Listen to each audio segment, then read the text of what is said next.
Facades with the perspective of reducing carbon emissions. So we will first give a brief introduction of the context, and then we'll go through our approach to facade refurbishment, and we set the principles that we follow when we do these type of projects to achieve carbon neutrality, and then we'll describe a few project examples just to show how we apply these principles. So we believe that there is a need to rethink the life cycle of our buildings and their components. We, as engineers, designers, and leaders in the construction industry, have the responsibility to design and promote systems that allow for future disassembly, reuse, and responsible disposal of the constituent systems and materials that make up our buildings and infrastructures. So the current linear approach is unsustainable. We must move away from the take, use, and dispose mentality of the past. So adopting the framework of the circular economy will allow us to value the materials in our buildings, reducing carbon emission and waste. And when we've finished the opportunities of reusing and refurbish, then we also need to think about recycling what is there to minimize the leakage. So can the life of a building be circular? So beginning in the design and construction phase, we develop relationships with our clients and collaborators and with the building itself. But what happens to these relationships once the project ends and the building becomes an asset in service? So on many of our projects, we are able to maintain a relationship with the building and the building owners and occupiers.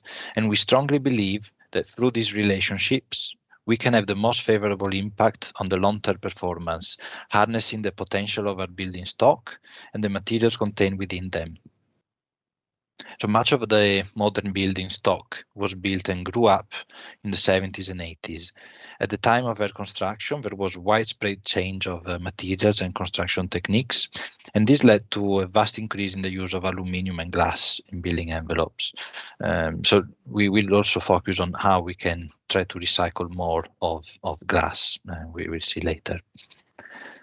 Right. And indeed, these buildings, along with those built even earlier, are now becoming unviable to serve their original purpose, or have lost their commercial value due to poor energy performance and environmental comfort.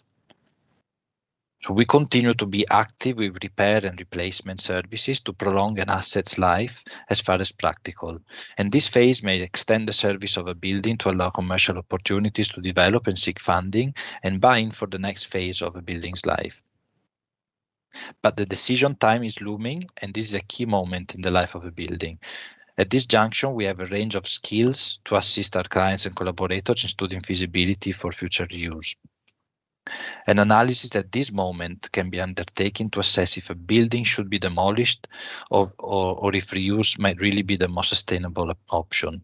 In a linear approach, this might have been the end of the life of a building, but we're striving to find ways to close this gap. So the conservation route might be the most appropriate because of heritage listing, but there may be other reasons such as commercial or social benefits that may lead to a conservation approach. Alternatively, a high degree of adaptation may be more suitable to repurpose a building and give it a fresh lease of life. Even heritage-listed buildings may be modified in this way, but it needs designing and negotiation and implementing in the right way. If the building is not listed, then there may be even more scope to do something innovative. So we're doing lots of work in the monitoring and repairing stages of buildings and continue to look for opportunities here. The work and relationships formed during these stages often lead into the future stages with our clients and collaborators. So we see these as a huge opportunity in the conservation and adaptation of existing buildings. We believe that being active participants throughout the building's life cycle is required if we are to meet our obligations towards a future net zero contribution from the built environment. But we also need to address the key requirements of a circular system to minimize leakage, as all systems and materials on a building will not be able to make it around the circular building principle. Mabel? Yes. So our target is to achieve the carbon neutral buildings. The UK Green Building Council released a framework to define the net zero carbon building.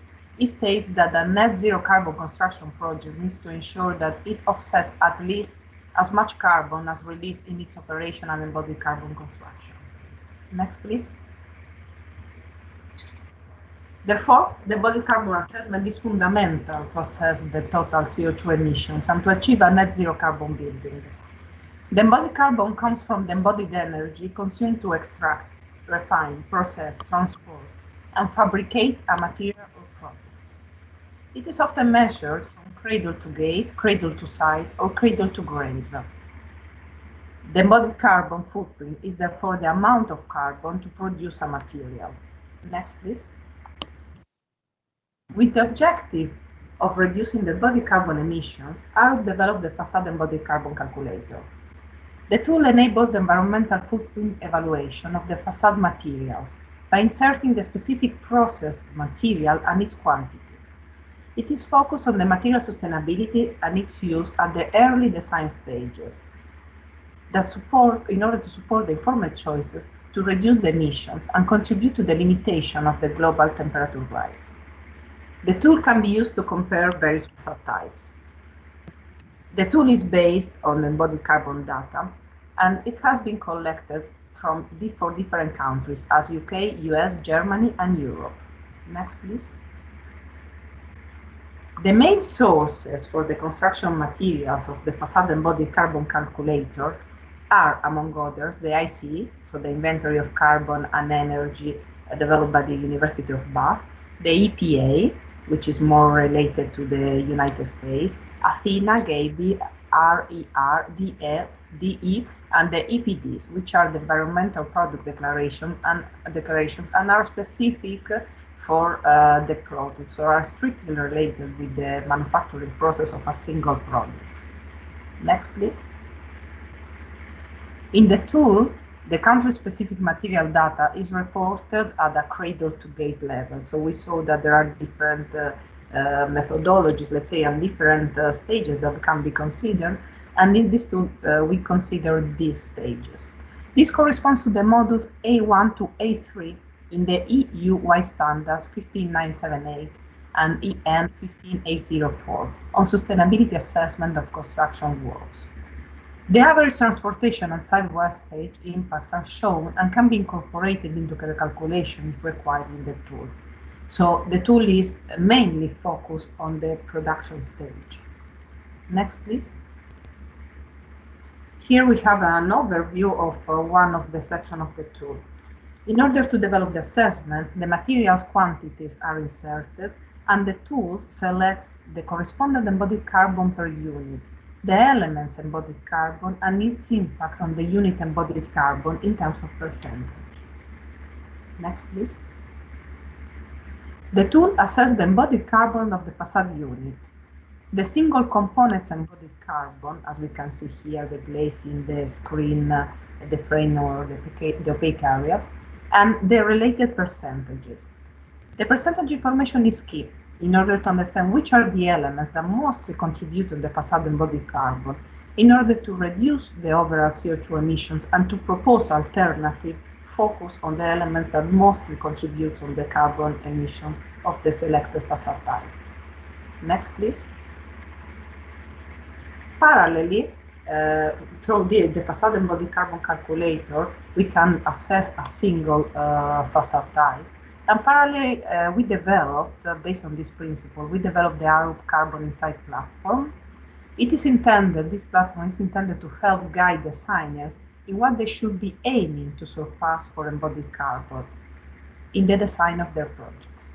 This platform is based on A1 to 5 life cycle stages, so it's a little bit more extended. This library is particularly recommended for aiding discussions at the early design stages, where decisions made over project form and materiality are likely to have a great impact on the environmental principles of the project. Next, please. We had until now an overview in this section of the two tools developed in ARUM to assess and compare the facade embodied carbon. The principle of these assessments is the understanding of the manufacturing process. Through the manufacturing process, it's possible to understand in which stages the CO2 is emitted or where we could reduce it. The diagram in this page illustrates a unitized curtain walling manufacturing process. In this diagram, the stages are illustrated, and we have the first one, which is the raw material extraction, the fabrication, the project life, the disassembly, and the material's end of life. The dots represent the different materials and elements. So from the raw material, as silica, oil, and so on the left-hand side, through the single components to the assembled components. The arrows and the squares in green that we can see represent the processes, and these processes are the steps where the CO2 emissions happen. So they are exactly these, the elements that are important in order to reduce the CO2 emissions. Next, please. Two manufacturing steps are key for the embodied carbon emissions in the facade design: the fabrication and the disassembly. Next, please. The facade design defines the performances that the final element will have. This element is produced with the manufacturing processes available in the market. Therefore, it's key to understand which facade design strategies can be adopted in order to minimize the carbon emissions due to the fabrication process. So it's very important to understand which is the fabrication process and with the impact of this fabrication process on the specified facade types that we are proposing. Next, please. Another key factor to reduce the embodied carbon in which we can have an impact is the possibility to disassemble the facade and replace the damaged elements or the elements that reach the end of the life without replacing the entire system. Next, please. Different elements have different predicted service life. In order to not waste the elements that have a longer predicted service lives and therefore to significantly impact the embodied carbon, the design for this assembly is strongly recommended. The table illustrates different facade materials with the corresponding service life. It is important to design for this assembly the elements that are composed by components with different service lives in order to optimize the longest service life components.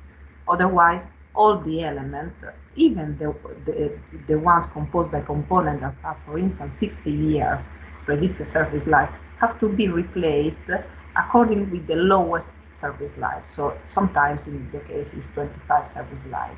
So it's less than half of the possibilities of the component. Next, please.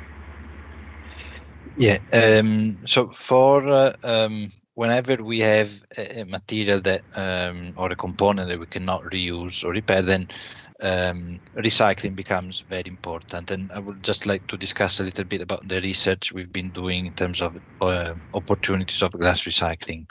So in the UK, we generate almost 300,000 tons of post-consumer glass waste each year, and two-thirds of these 200,000, two-thirds of these 300,000, which is 200,000 tons, go to landfill or are crushed into aggregate. And this shows a challenge that we as an industry need to rise up and rethink the business as usual approach. So before we look at the challenges and possible reasons why the current picture stands as it is, let's look at the benefits of glass recycling and answer why we should push for a change. Using 1 ton of cullet, which is what broken waste glass used for recycling is called, will displace 1.2 tons of raw materials. Additionally, there are energy savings to be made during manufacturing as cullet melts at lower temperature than raw materials, and there is a reduction in CO2 emission compared to no use of cullet in the mix. So the diagram of this slide shows how the circular economy principles are applied to the architectural glass in buildings. From the glass being manufactured on a float line in service and then sorted into classes, depending on the quality of the cullet, the purest cullet is then returned to the float line manufacturing plant, where it is used to manufacture new architectural glass. The following slides will focus on the challenges relevant to the closed-loop architectural glass recycling. Knowing and understanding the barriers will hopefully help us steer the conversations in the right direction and derive suitable design solutions for new build, refurbishment, as well as demolition projects. As you can see, the type of glass, the processing or coatings applied do not impact its recyclability at the end of the service life. But a consideration to keep in mind for the existing building stock is glass with a higher iron content and therefore a greener look than the glass usually specified today. There may be a limited amount of such high iron content cullet that can be utilized in a low iron glass manufacturing. Ceramic frit, laminated glass and insulated units pose a challenge to recyclability of the glass, not just closed loop, but recyclability in general, as it is the case for ceramic frit. I will now expand further on each of these challenges and propose a way forward to overcome them.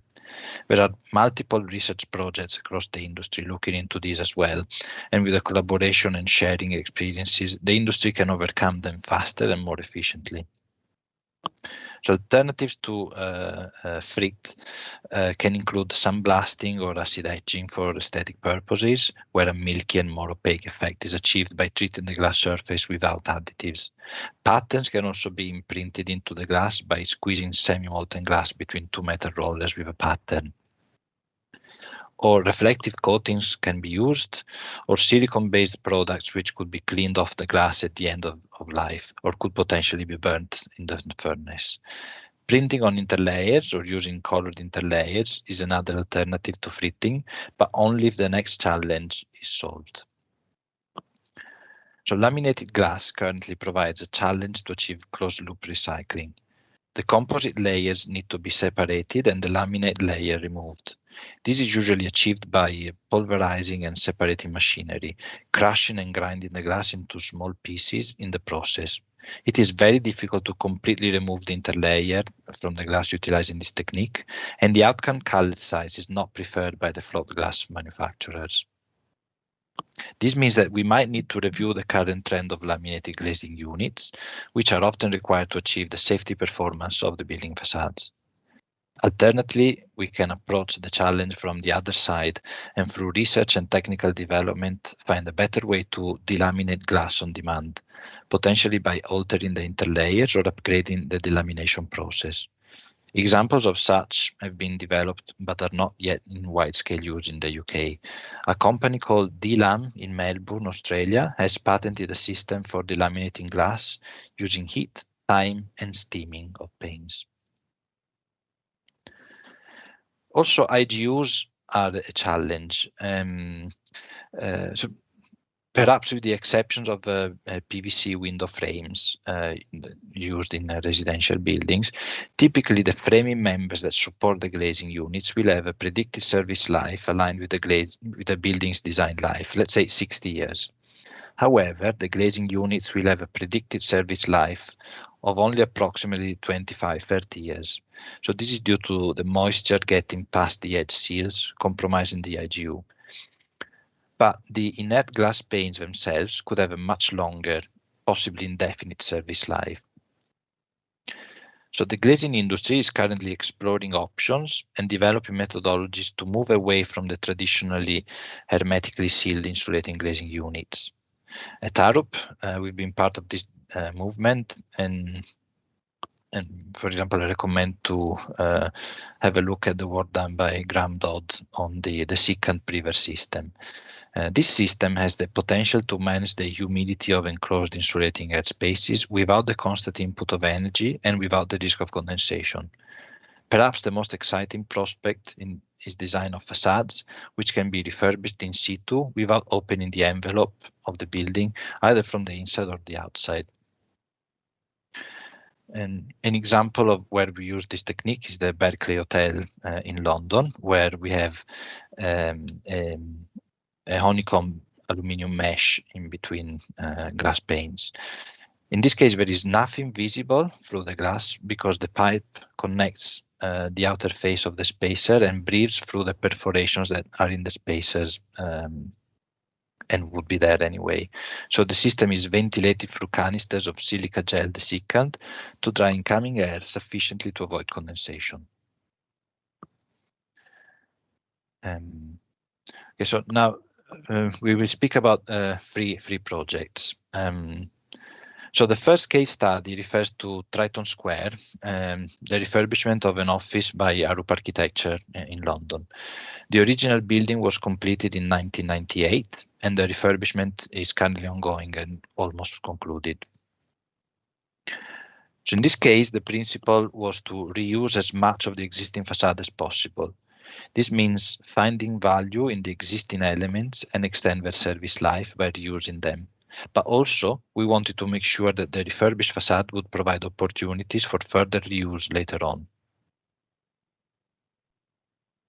In order to open up the lower floors of the building, the idea was to lift the external skin and refurbish the inner one, which is the layer that provides the main performance, where more improvements could be achieved. So this vertical section shows what we did. The elements in pink were dismantled, cleaned, and reinstalled one level above the original location. What is highlighted in blue was kept in place. The green parts have been replaced and the parts in orange removed. We could assess these opportunities thanks to the availability of detailed as-built drawings, and this shows the importance of storing data in line with Dan Hackett's recommendation and the concept of the golden thread of information. And in order to minimize the carbon footprint of the cleaning and reinstalling process, instead of sending all the units back to Germany and the unitized system contractor, a temporary facility in the outskirts of London was used. And it's thanks to this strategy that we achieved the following results. So we refurbished 3,500 square meters of unitized panels, and we saved 1,270 tons of carbon. And from a client's perspective, we also generated a 66% cost saving against the like-for-like replacement. And the project as a whole led to a 54% saving in embodied and operational carbon versus a typical new build. And So this example shows how it is possible to deliver circular projects if we understand materials that form the facade, their value and their potential to provide extended performance. But these opportunities can be exploited if we know and understand the supply chain and the chain of value. And to make the facade circular, we need to design with the accessibility of its components very clear in our minds. All these opportunities can be maximized if there is enough data available to designers. The opportunity of implementing this strategy was possible because we could develop it with the rest of the design team during the concept stage of the refurbishment. If the refurbishment strategy had been developed without a full understanding of the facade engineering, it is very likely that the opportunity of refurbishing the outer skin would have lost.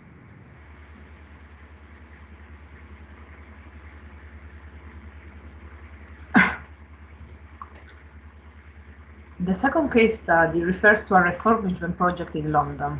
It is a confidential project, therefore the information is illustrated anonymously. The original building was composed by offices and shops, and it was completed in 1970. So it is one of the buildings that has been built, as Giovanni was saying before, between 1970 and 1980. The building is approximately 35 stories and 120 meters high. The facade was composed by different facade types with different geometries. And the new proposed facade types are, again, propose different geometries, and they include sawtooth and flat facades. The main design principles are the installation sequence, the design for disassembly, natural ventilation, and embodied carbon. Next, please. Due to the complexity of the facade geometry, the installation sequence has been analyzed. The installation sequence is, the first step is the vertical glaze and opaque panels installation, as shown by the rows and letters 1A and 1B. The shelf gasket is then installed. Once a floor is finished, a subseal is installed to close the panels off, as illustrated by the arrow and the number 3. After that, shelf gaskets are installed on top of the subseal. And after that, the next floor of vertical panels are installed. Next, please. The facade has been designed in order to allow the glass replacement from inside, the shadow box from outside via BMU, and to maximize the elements that can be disassembled. In the plan and vertical section on the right, we have the arrows that show the different replacement strategies. Next, please. During the feasibility study, the team has considered natural ventilation as an option alongside a mechanical system. Allowing occupants control to a certain extent may be a big differentiator for future tenants. In this case, the free area needed to be around 5% of the floor area served to deliver effective natural ventilation. After that, over the perimeter zone, single-sided natural ventilation is effective over about 2.5 times the floor to ceiling height, in this case, a 6.5 meter zone. Taking a bay, as illustrated in the image, of 1.5 meter wide, the natural ventilation area needed is 0.5 square meters. Next, please. After the study of the disassembly strategy and the natural ventilation, different facade embodied carbon options have been assessed and compared. Once the optimal facade option has been selected, a comparison with the existing facade has been developed in order to quantify the potential carbon saving of the existing facade refurbishment. Next, please. Here in this image, the selected facade option is illustrated. The main elements are, that we will see also in the next diagrams, are the fins, the opaque areas, brackets, framing, gasket and thermal brakes, and glazing. Next, please. This page illustrates the comparison of 3 options in terms of percentages. The framing is the element that mostly contributes in the unit embodied carbon, followed by the opaque area, glass, fins, and gaskets and thermal brakes. Therefore, if the objective is the embodied carbon optimization, the impact of the elements mentioned before has to be taken into consideration in order to propose a significant embodied carbon reduction. So if we want to propose a reduction in terms of embodied carbon, we will start with the element that mostly contributes to the embodied carbon of the facade unit. Next, please. This page illustrates the comparison of the three options mentioned before. These options are characterized by aluminum brackets, anodized or PPC window frame, anodized, power-coated or GRC horizontal panels and fins. Through this analysis, we understood a series of conclusions that directed and led our proposals in terms of facade design. So the anodized aluminum opaque cladding option is beneficial in terms of embodied carbon. The anodized and the GRC options perform very similarly in terms of embodied carbon.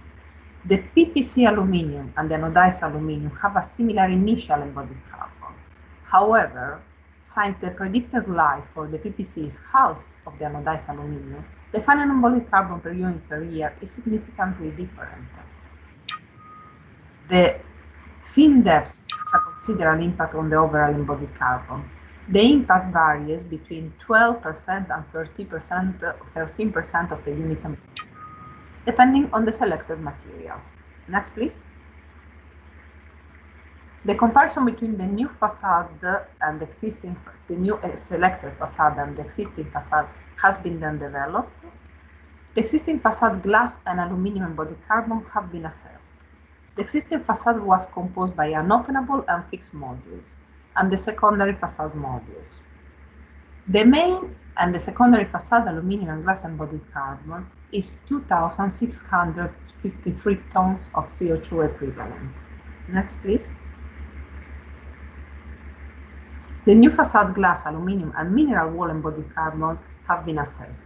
The new facade flat type was composed by 3,000 millimeters and 1,500 millimeters wide modules, as shown in the schematic details that are shown in this page.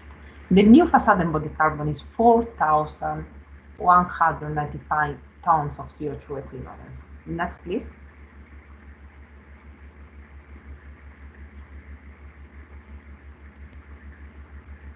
Here, the 300 millimeter module horizontal plan is illustrated. And next, please. Okay. And in the previous one, the vertical section for the door and the fixed glass panels are illustrated. Next, please. So once that the different elements have been analyzed, a comparison between the aluminum and glass embodied carbon of the existing and the new facade has been made. So here we can see that on the left, the existing aluminum embodied carbon, the existing glass embodied carbon, the new aluminum embodied carbon, and the new glass embodied carbon. The existing facade aluminum embodied carbon is almost half of the new facade aluminum embodied carbon. The existing facade glass embodied carbon is almost half of the new facade glass embodied carbon. These results are very interesting. And they show an interesting opportunity of material reuse. So if we want to reuse part of the material that is in the existing facade, we know that we can achieve maximum a reduction of 50% of the embodied carbon, which is quite significant. Next, please. Okay, and the last project we want to talk about is the refurbishment of the facade of Guy's Hospital in London.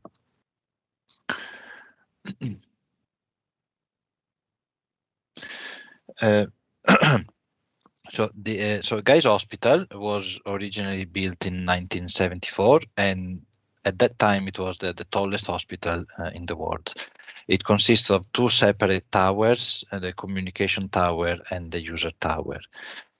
But the existing concrete structure was still standing very strong, but there was an issue of concrete spalling on the comms tower, and then there were leaky windows throughout the building. The DGUs and the gaskets and the ceilings were failing, and there was also some asbestos within the package of the window frames. And from these images, you can see the issues with the facade. we were then appointed to work on this refurbishment, and the project was all about the refurbishment of the facade. So no other significant interventions were considered. So we had two main design drivers. The first one was that the refurbishment had to have as little impact as possible on the normal operation of the hospital. And the second was that the refurbishment had to be focused on the reduction of carbon emissions. So if we start from the design driver number one, so this can be translated into buildability. And this set two key principles for the comms tower, which is the tallest and skinnier one. We had to use a lightweight cladding that could be supported by the existing precast cladding. And for the user tower, we had to find a way to install the new cladding from the perimeter balconies, always to minimize the interruptions of the operations in the hospital. So this slide shows the intervention on the user tower, where we installed a new curtain walling system in front of the existing facade, so that the building was always weathertight, and the existing windows were then removed at a later stage. For the comms tower, we designed a 3D aluminum rain screen fixed to the existing precast, and with a substantial layer of insulation in between. So a bespoke system of cavity barriers, which had to follow the geometry of the rain screen, was developed to achieve also fire safety. So if we now investigate how we tackle the carbon driver, so we see that the first thing we did was to break down the contributions to the energy consumption of the hospital. Obviously, a facade refurbishment couldn't tackle the energy consumptions due to internal equipment and ventilation, but had to focus on solar gains and heat losses and infiltration losses. So without facade interventions, we could reduce the energy demand and therefore the operational carbon emissions by about 8%. So in order to make this reduction in operational carbon worthwhile, it was very important to control the embodied carbon of the facade intervention. And so assessing the embodied carbon of the intervention was a key parameter to determine which panels we would be installing where. And thanks to this holistic approach, we could achieve a carbon payback after about between 12 and 13 years, which is less than half the service life of the new facade. Therefore, overall, this intervention led to a saving of about 8,000 tons of CO2, which is equivalent to about 8,000 return flights from Paris to New York.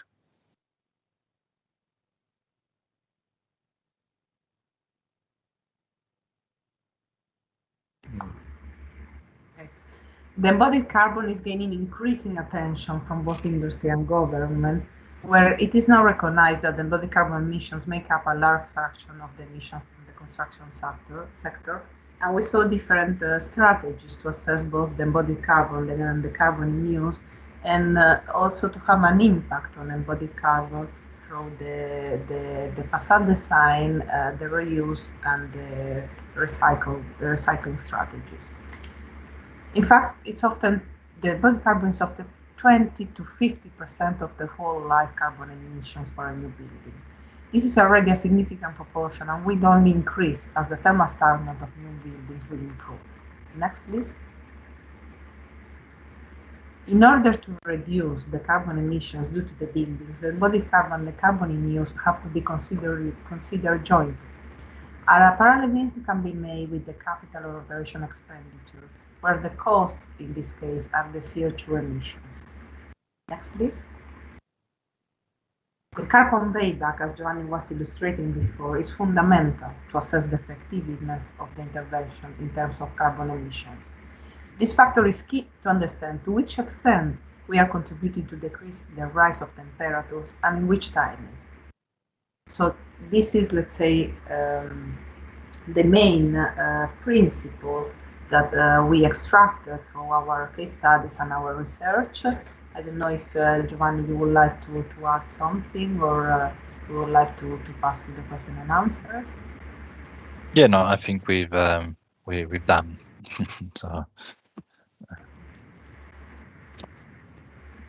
Yeah, thank you so much for the lovely presentation. I think it was very nice to see first starting off with the strategies and the kind of theory behind things, and then eventually really look into the execution parts, and then therefore assessments and the results. So it was an amazing presentation that were very insightful. I think the floor is really open for questions now. Please feel free. I don't see any questions on the chat at the moment, but please feel free to unmute yourself and also voice out your questions.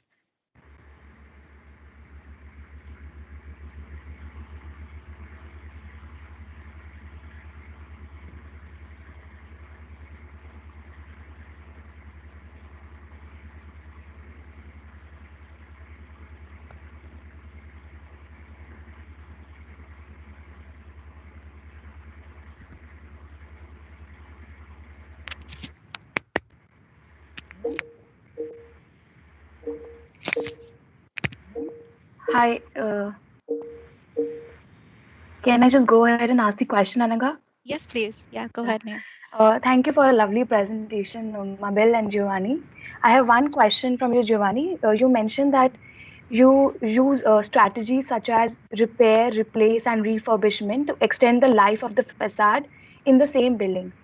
But did you also consider if the facade cannot be used in the same building? So did you, in any project, remanufacture the facade for another project?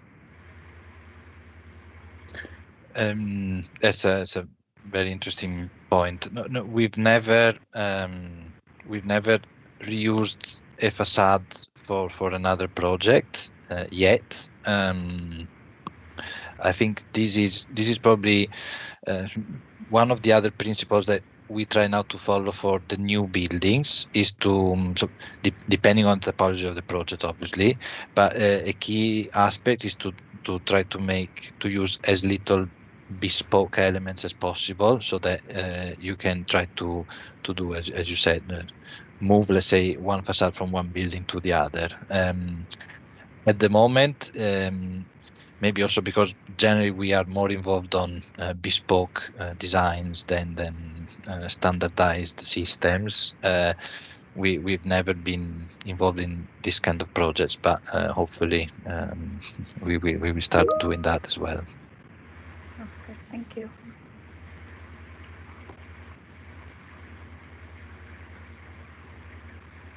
Yeah, I think there's a question in the chat here. Could the presenters give a bit more information about the Embodied Carbon Insight platform? So yes, I go with that. So the platform has been created, let's say, after with the carbon facade tool, we are assessing single and bespoke facades. And we felt the need to collect this information and to create also a facade carbon database that could be used in the early design stages in order to guide the choices regarding the embodied carbon. So what we did is we selected some typical facade types that were the ones that were mostly proposed, let's say, in the early stages, and we selected a typical bay, and following the modules A1 to A5, we calculated and we assessed the embodied carbon. Of course, if at the beginning the client wants a bespoke facade type or has an idea in mind more specific, we use the facade embodied carbon calculator. But this helps to understand the average, let's say, and also the magnitude of the embodied carbon of different facade systems.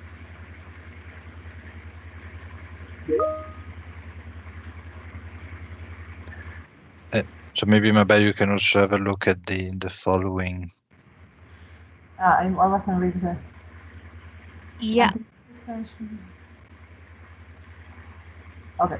Until which extent should the facade be recycled, reused? No, the follow up on the previous question. I think I'll just say it out loud for our YouTube followers as well. Yeah, so a follow-up on the previous question was, according to you, what extent are the CO2 values from the databases you refer to accurate enough to base your product selections? Are these updated frequently? So yes, these are updated frequently, and also the Carbon Insight platform is quite new, but of course it's a platform that the values of embodied carbon have to be updated constantly. And also, for instance, we in the Facade Embodied Carbon tool, we use one of the databases, the ICE, and every 2-3 years there is a new database. I mean, it's an updated database. So yes, let's say the when it's just done, the values are very accurate. After some time, they have to be updated because the market changes, and also the grid changes, and the manufacturing process changes. And in order to be effective, it has to be up to date. At the day of today, the platform is up to date, yes. Okay, thank you. I hope that answers your question, Abhishek. And the next question here is, until which extent should a facade be recycled or reused? Only some parts or as much as possible? Yeah, so if you don't mind, I can do this. I think that it's not.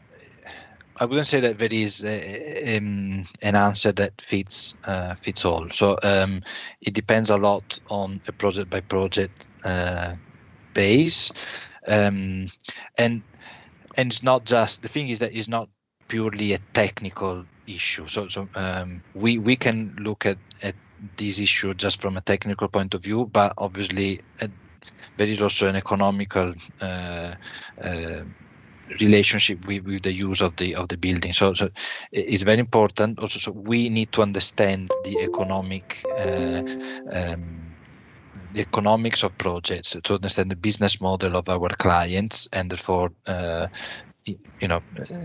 the most impact within this business model. But in principle, so if it was purely from a technical perspective, it would make sense to try to refurbish and reuse as much as possible of facade components that, first of all, still have quite high embodied energy within them, and obviously the facade components which still have performance and design life in themselves, and the ones that are hardest to remove and recycle. For example, if you have a facade with a lot of precast, where the precast can have a substantial design life, then and also which had quite a bit of embodied carbon to be manufactured in the first place, it would make a lot of sense to try to reuse it as much as possible. If you have single glazed, then it's probably less of an incentive. Indeed. Thank you so much. I don't see a question here. Oh, yeah, okay. Just one just popped up. Okay, are elements reused until their mentioned service life alone, or there are tests conducted to check their quality for reuse beyond the recommended service life? So has Arup reused engineered timber? I think there are two sub-questions. So yes, so it's not necessarily. For example, insulated glazing units can live longer than the predicted service life of, say, 25 years. And what we do, so there are tools to actually measure the amount of moisture that has penetrated within the insulated glazing unit. So we can actually answer the question, how much life is there still in our double glazing units? So can we keep the same units for 10 more years, even if in theory they should be replaced now? So that's so yeah, we can test this sort of bespoke situations. I'm not sure if we have reused engineered timber. Do you know, Mabel, if we have? Sure either. I'm not sure. We can have a look and come back to you.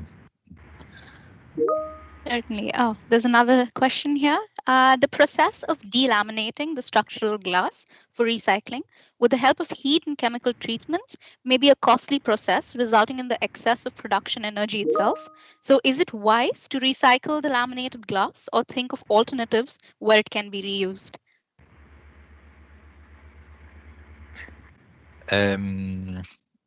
So of course, the methods to delaminate the glass must be within the payback of the the carbon payback of the recyclability, because otherwise they wouldn't make sense. So the methodologies used so far are within this bracket, let's say, of opportunity. Then I think it's also important that designers try to maybe limit the use of laminated glass, even if it's not always possible, of course. But for example, reducing, for example, the floor to ceiling height glass, then you don't necessarily need to have safety glass everywhere, so that you can reduce, in that case, the amount of laminated glass. So there are strategies that maybe don't necessarily go together with the architectural intent in some cases, but yeah, we can do something there. No, nice. I hope that's also answered your question. Yeah, I think I have one question that I'd like to slide in myself. This is regarding the disassembly of components. Is there some way that you'll also have an extension to this tool which already kind of calculates the embodied carbon, but also kind of calculates the extent of disassembly of these components or products within the project itself? So for the disassembly, let's say the main principle is when it's possible to not bond the elements, but to fix them in order to be able to defix them.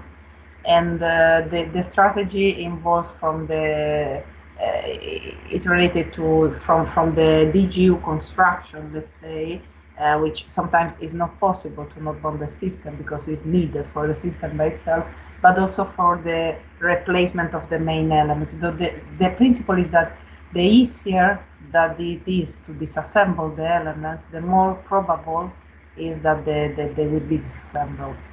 So let's say this is the main elements replacement, but also the bonding or the fixing, the screwing of the elements strategy.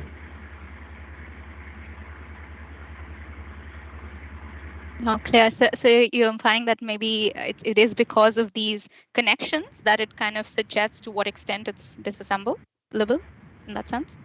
Yes, I mean the way in which are assembled and how strong are not reversible. The most that they're not reversible, and strong the connections are, the less that there is the opportunity to disassemble them. Of course, as in the case of the DGU, sometimes it's needed. But there are other elements that can be fixed or screwed instead of be silicon. So in that elements we can at the day of today have an impact. And sometimes it's a matter of facade design or of informed choices about the embodied carbon from the beginning. Yeah. So, and if I can add one thing, so and also it's very important to design things properly, but also to keep a very clear track of and method statements of how things can be opened and dismantled, because very often we see that this information is lost, and then the opportunity is lost as well. Nice. No, thank you. Thank you so much. That's clear. I would just like to quickly check on the YouTube live stream. Are there some questions that needs to be addressed?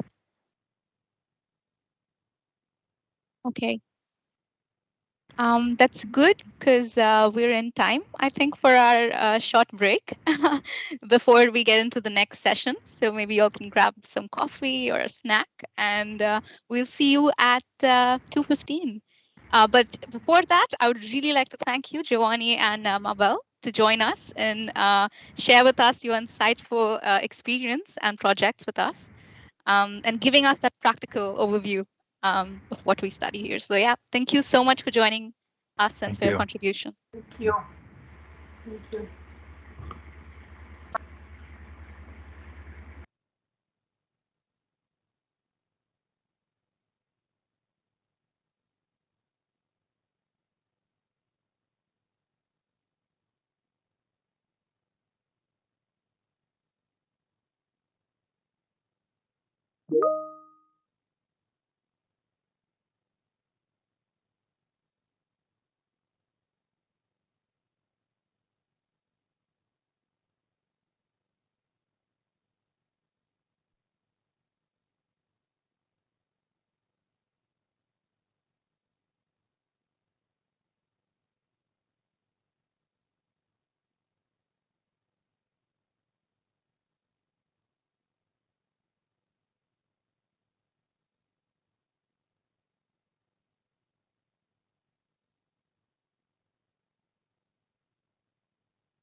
With just a minute to go on the clock, I would like to welcome you, Catherine. Thank you for joining us this afternoon. Yeah, I think I would like to just start off with a little introduction of Catherine, our speaker, for this second session. So the second session focuses on digitalization for a circular economy. So we have Catherine de Wolf. Catherine is an assistant professor at the Design and Construction Management at the TU Delft. Previously, she lectured and conducted a postdoc at the Swiss Federal Institute of Technology, Lausanne, She obtained her civil engineering and architecture degree from Frey University, Brussels, and her PhD in building technology at the Massachusetts Institute of Technology. She has also worked with the University of Cambridge, the European Commission, and Arup. Catherine's research, teaching, and professional work always integrates architecture and engineering with a focus on life cycle design, embodied carbon, structural design, historical structures, special structures, and sustainability. She always tries to bridge the gap between architecture and engineering. So let's hear it from Catherine now. So I will hand over the session to her to take us through her journey. Yep. Thank you very much for the introduction. I'm just gonna check with you. Can you confirm that you see my slides full screen? Yes. Yeah. Now. Okay. Yeah. All right. Hello, everyone. So I'm really happy to be here and to talk about digitalization for a circular economy. Today I want to talk about 3 different topics. Really, the data is really what we need to start with. Then really the design, which digital tools can we use for designing buildings in a circular economy, and then the management, because that's a really important aspect of circular buildings.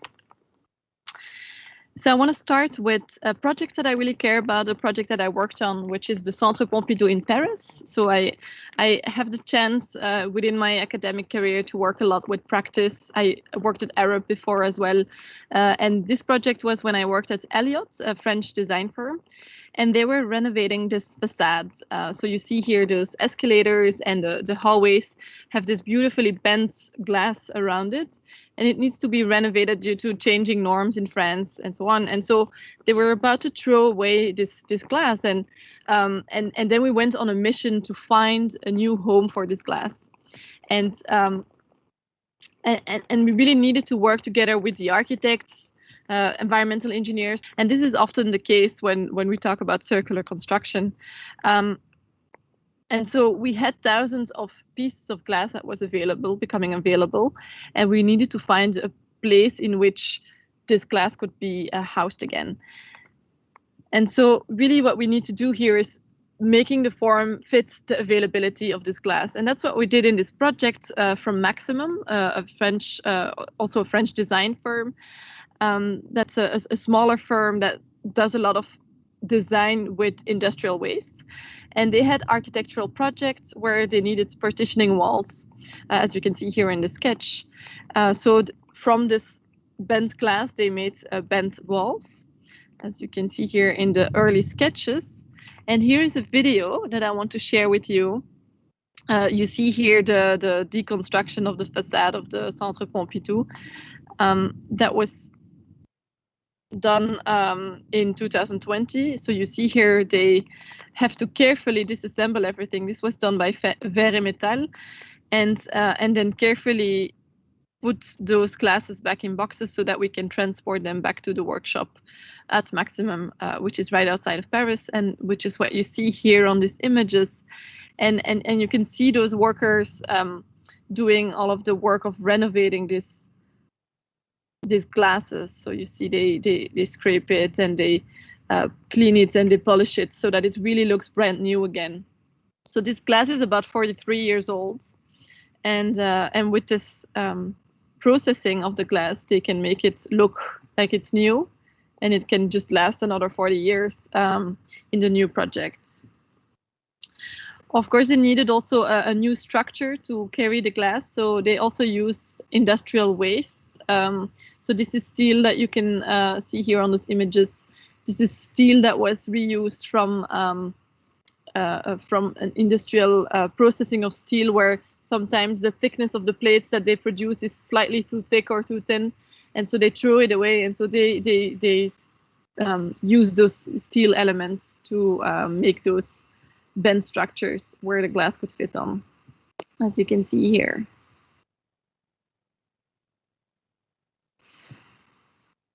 So there is a lot of logistics here to kind of make this glass being reused, and it was really worth doing this because of the iconic value of the Centre Pompidou.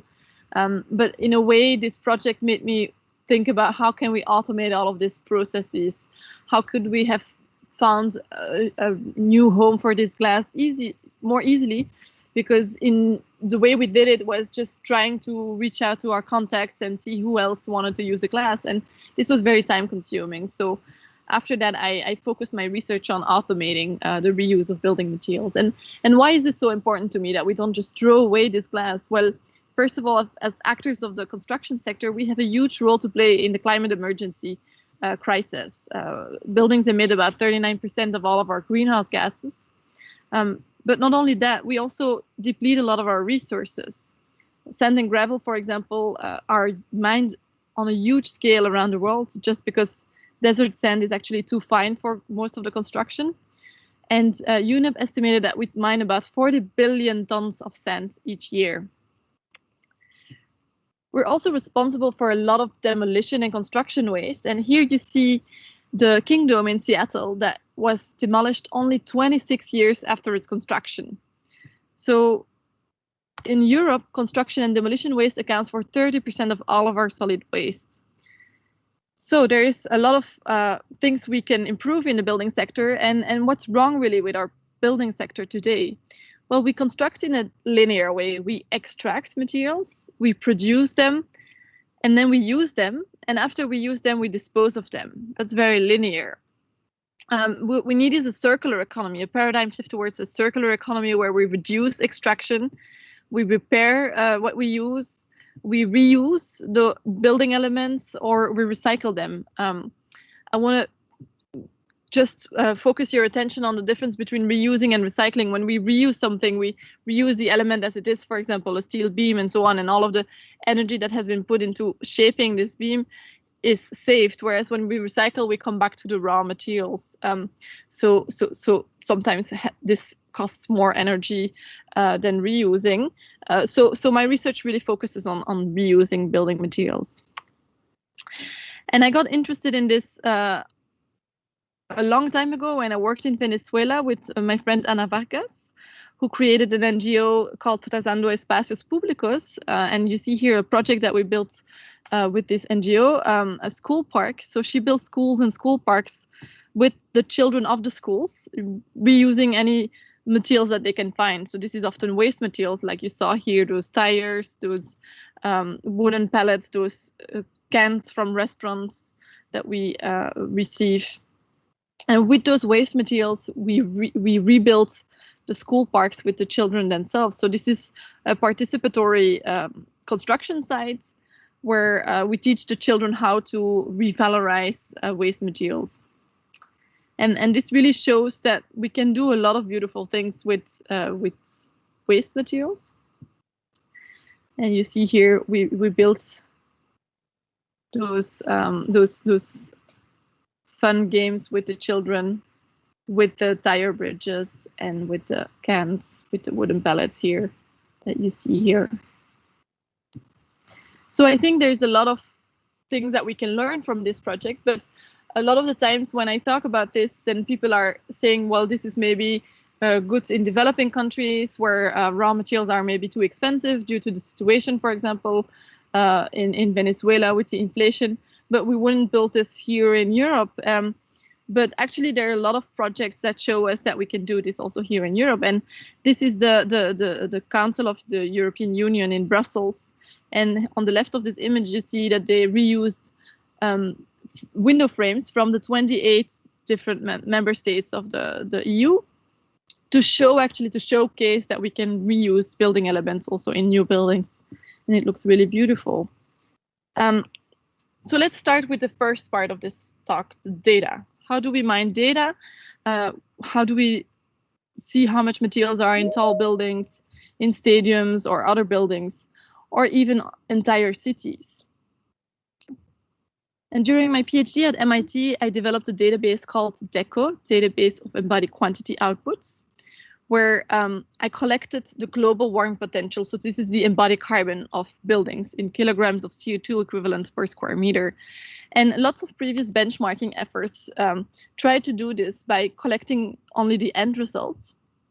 And the problem is that we don't have enough confidence in the data, in the embodied carbon coefficient. So this is the amount of carbon, embodied carbon that we have in each material and so on. So what we did was collecting those embodied carbon coefficients and structural material quantities so that we can actually compute it and update the results whenever we have more accurate data. But what's interesting here is that we have data on structural material quantities in buildings, and this could be used also on a larger scale if we talk about reuse of building materials. And I'll talk a bit later on concepts such as material passports. So I did this in 3 ways. I created an interactive interface online. I collaborated with design firms such as Arup, Thornton Tomasetti, and so on.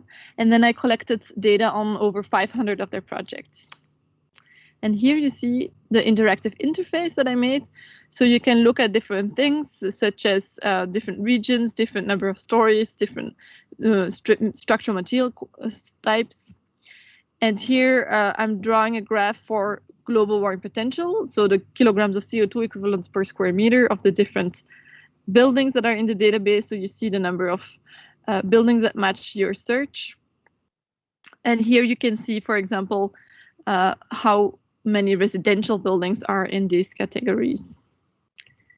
So this is an example of a graph that comes out of the database. So this is the number of stories, so the height of the building on the x-axis, and then the structural material quantities per floor area on the y-axis. And you see that the higher you build, the more material quantities you need per floor area. And this is actually already confirming what Fazlur Khan said already in 1981. So Fazlur Khan is a skyscraper architect and engineer. And he said that we would pay a premium for height after a certain number of stories, because we have also other things to take into account, such as wind loads and so on. So these are the kind of learnings that you have from these databases. One other thing I learned from the database is that the Beijing Olympic Stadium, or also known as the Bird's Nest, has an embodied carbon that is 10 times higher, more than 10 times higher compared to the London Olympic Stadium built 4 years later. And this is actually interesting because the London Olympic Stadium really had as a goal in the design stage to be a sustainable stadium. So it shows that when you set the goal in the beginning of a design process, that you really can achieve high reductions in carbon. They also did some interesting work on trying to reuse building materials from a near gas pipeline construction site nearby. So some of the steel has been reused. They also designed it in a way that it can be disassembled partially after the games to downsize it towards a more national scaled stadium. And in general, the Olympic Committee tries to do a lot of work to try to see how they can make the infrastructure a bit more circular. And together with the International Olympic Committee in Lausanne, we developed a few think tank workshops to think about these things. And here you can see the old headquarters on the left of this slide, the old headquarters in Lausanne that were disassembled. And all of the concrete from this old headquarters was recycled into the new headquarters that you see on the right. And some of the steel of this old headquarters has been used by EPFL students. On the bottom right of this slide, you can see an art pavilion that they built with the steel structures. I also had the chance to work on the urban scale, and this is some work I did with Christoph Reinhardt and his team and John Oxendorf for the Kuwait MIT Center. So we used the urban modeling interface, which is a software developed at MIT to really evaluate both embodied carbon and operational carbon of an entire neighborhood that you see here in Kuwait. And so this is really to show that we can also collect data on a bigger scale, on a city scale as well. And we did this also at EPFL in the Structural Exploration Lab with Corentin Fivet. And you see here that we collected data on embodied carbon of buildings from 1850 till today. So we can see how Geneva was built throughout time. And what's interesting here is that we can map the demolitions that happened throughout the years in Geneva. So this is a map of Geneva, and in red you see all of the buildings that have been demolished over the period of time that we were looking at. And I think this is interesting to think about on a city scale. If you know when buildings are going to be demolished, how can we reuse those materials? How can we put them in touch with construction sites so that those materials can be reused locally? And this can be done with new digital technologies, and we start doing this with tracking chips or QR codes or barcodes on materials, so that we can know where the materials are in their life cycle. And then when a building gets demolished, we know what this material has been through, and what the composition is, the origin, and the deconstructability. So let's talk now about design. Design with digital innovation is really interesting for the circular economy. Design for disassembly is not really new. We've always been doing this. This is a picture of a Japanese shrine that is deconstructed and reconstructed every 20 years, I believe. And they use a lot of interesting Japanese joinery techniques. And today we have much more digital solutions for this. And this is also a building done by a Japanese architect in Switzerland. This is done by Chihiro Ban. And he used CNC to make these connections. These are huge timber connections that can be disassembled if necessary. We can also 3D print connections so that we can fit them exactly to the materials that we are reusing. We can also use robotic fabrication, and I'll show you an example that we did. So here you see a few pylons in Switzerland that were going to be disassembled, and one of the students in our master program did his master thesis on how to reuse those pylons to redesign the train station of the roof in Lausanne. And to do so, he used software developed by one of our PhD students that optimizes the structure with an available stock of materials. So you see, computational techniques can really help us reuse building materials that would otherwise be lost or recycled. Of course, this was possible because the structure was bolted together, so this is very easy to disassemble. But we have to think about how we connect our building elements to each other. We want to play with them like Lego blocks. And so this, I'm thinking of bolted connections, but Japanese joinery can also help with this. But what about we use 3D printers to kind of design new connections that we couldn't do before? And this is what we did at the SXL laboratory, so the Structural Exploration Lab at EPFL. And I want to show you a pavilion that the SXL built for a conference in Barcelona, where we built 3 different structures with the same kit of bars. And to do so, we had to design a complex pattern for the connection. And we did this with this robotic fabrication and 3D printing method. And here you see the team assembling and disassembling the 3 different structures. Of course, I showed you some examples of steel, synthetic, timber constructions, but a lot of the buildings today are built with concrete. So we're also looking at different types of concrete elements that we can reuse. And this is an example from my home university, the VUB in Brussels, where these buildings were built in the 70s on campus, and they're now disassembled and emptied, but some of them are transformed into another type of, so those were housings for students, and now they're transformed into labs, into offices, and so on. So this shows that it's possible to transform also concrete buildings and also concrete elements. This is an example of a project that the students at EPFL worked on in Saint-Aubin. So you see here how these brutalist elements were easily disassembled. So this building was really thought about how we can disassemble those elements. So they were not really connected in a way that we had to demolish anything. All of the connections were dry connections. If you want to know more about how we can decarbonize the concrete and cement industry, I would highly recommend reading the report that we wrote with Aurélie Favier, Guillaume Habert, and Karen Scrivener. It's a lot, so I just want to share with you this graph that is one of the graphs of the conclusion, where I show that the highest carbon reductions can be obtained when all of the stakeholders work together: demolition companies, construction companies, engineers, concrete producers, cement producers, waste management facility managers. So this is really important, I think, in a circular construction industry, that we learn how to work together towards the best sustainable solution. And this brings us to the third topic of this talk, the management. And that's really, really important in this topic.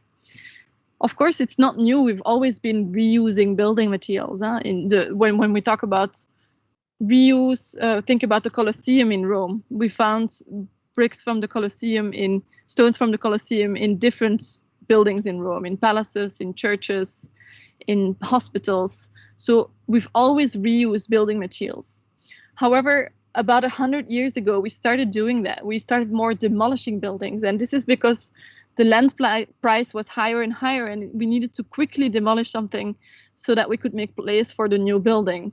And so we lacked time to demolish something in a way that we can deconstruct and reuse the materials. And so that's why I'm doing research on digital innovation towards the reuse of building materials, because maybe digital tools such as robotic fabrication and so on can help us deconstruct buildings in a faster way so that this becomes also viable to do in this construction industry. And like I said, we need to work together with different stakeholders. We're not just the architect. We also need to work with the engineers, with the contractors, with the clients, with the material suppliers, with the deconstruction workers, with the governments, with storage facility managers, with platform developers and BIM managers. And all of these stakeholders need to be connected in some ways. And for that, we can use many new digital tools such as platforms. And one example I want to show you to show you the importance, for example, of the storage facility manager is this historic example from my hometown. It's in Brussels. It's the Maison du Peuple, designed by Victor Horta, a famous Art Nouveau architect. And this beautiful building was disassembled. And then they stored this structure that you see here for about 35 years before they reused it in a new building, the Horta Café in Antwerp, also in Belgium. And because of the iconic value of this structure, they were willing to store it for 35 years until they found a new home for the structure. But of course, we cannot afford ourselves to store materials for 35 years before they are reused. The land price is way too high to just store all of these materials. Here you see a storage facility in Brussels at Rotor. Rotor is a reuse company that's quite famous in the sector here, and you see here how they store all of those tiles in this facility in Brussels. And knowing how much the price of the land is increasing in cities, this is really hard to do on a long term. So we really need to match the demolition planning with the construction planning of a new building where those materials can go to. This is a storage facility in Paris. It's called Mobius. So Mobius is a company that is reusing floor systems mainly. And so they deconstruct the floor systems, then they recondition them, they store them, and then they resell them for new constructions. And here you see them reconditioning. So they built this machine to recondition floor elements so that they can also give a guarantee to those floor elements, which is also quite a big thing in reusing building materials, is that we need in some ways to guarantee their performance just as good as a new material. Another challenge also is where to find all of those materials. And this is a building that we worked with from BouT in situ. This is built in Winterthur, and we calculated the carbon footprint of the building because it was built with only reused materials. And it's also challenging to compute the carbon footprint of a building with reused materials because it's hard to find data on how much carbon is emitted for the reuse of building materials. You see here the facade elements where you found from this building that you see here on the right. Of course, before they started the design of the building, they didn't know exactly what the facade was going to look like because it depends on the materials that you find. So as a client, you also have to trust your design team in some ways that they will find something that matches what you need. And here is a map of Switzerland that you see here. The red cross is indicating the building that I was talking about, and then you see all of the different demolition sites that they found their materials from. So imagine if you would draw this map for a typical conventional building with new building materials, it would probably be the map of the world, because we get materials from everywhere. So actually, when you reuse building materials, it's often very local, because you don't want to transport your materials from the other side of the world. You want to reuse it locally. And to do so, there are different platforms that exist. This is one from Switzerland, because I was talking about this project. This is BouT. There are many others in Switzerland as well. But one platform I wanted to talk about was Madaster, and this is in the Netherlands. This was found in the Netherlands, but it's also active in Switzerland. And I helped them launch in Switzerland. And Madaster is doing really great work on trying to map materials and material specifications in buildings. And it creates actually material passports for buildings. So for each layer in the building, it maps which materials are there, what is their circularity index, how deconstructible is it, when will it become available. And so when a building gets demolished, you actually know what materials are in your building through the BIM model that is stored in this platform. And at any time, the owner can check the financial value also of his materials in his buildings. So that's also the advantage for the owners to map those materials in a BIM model in Madaster, because they know what the materials are worth throughout the life of the building. So buildings really become material banks, literally. Another Dutch platform that I wanted to talk about was the Excess Materials Exchange platform, which is working actually across different sectors. So it's mapping flows of materials across different industries, but a lot of construction materials are in there as well. And the platform uses blockchain technologies to share resources. And you can find new high-value reuse options for the different waste products that you can find in these platform. And they're the ones who invented the concept of material passport that I mentioned earlier, to give an identity to all of the different materials that are in the database. And so it gives the composition, the origin, the toxicity, the deconstructibility of all of those materials, products, and waste streams. And this really enables a data-driven decision-making process for the several next use options. And so with tracking and tracing, identifiers like barcodes, QR codes, chips, and so on that I mentioned earlier, they match materials with their digital twin, and they find the right match also with someone who can reuse these materials. And so it's really much working like a dating site, and they use artificial intelligence to really process all of this data, just like Tinder does, for example. And they use also collective intelligence to use the wisdom of the crowd. So it's really working like a dating site, but then for materials and construction workers, and other sectors as well, of course. But this could be very, very useful in a circular construction industry. We also need new business models for it to work. So here you see a facade at TU Delft. That is leased, actually, this facade here. So they don't own the facade, they have just a leasing contract with the facade manufacturer. And so they can swap for a more performing and a different facade. And the facade manufacturer needs to make sure that it's up to date and then keeps ownership of the facade. So in this way, this is a product as a service. This is done a lot now and offers new possibilities so that building materials are really taken care of. So I want to end this presentation also with an example, also in the Netherlands. This was done for the Dutch Design Week. This is the People's Pavilion, and I think Arab was also involved in this. And they made a structure and a complete building, actually, completely with borrowed materials. So all of the materials could be disassembled and given back to the manufacturers.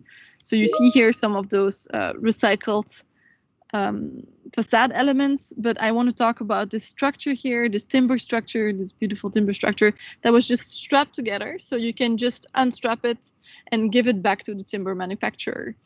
So it's really rethinking the way we design today, the way we manage a construction site. Also, we just borrow materials. We don't own them. We give them, we rent them from the material manufacturer and we give it back afterwards.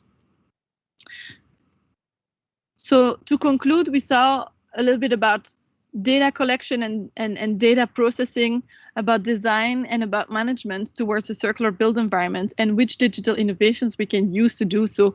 So I talked about 3D printing, robotics, BIM optimization, AI, connected supply chains, blockchain, CNC, digital platforms. So all of these digital innovations can really help us shift our paradigm from a linear to a circular economy in the built environment.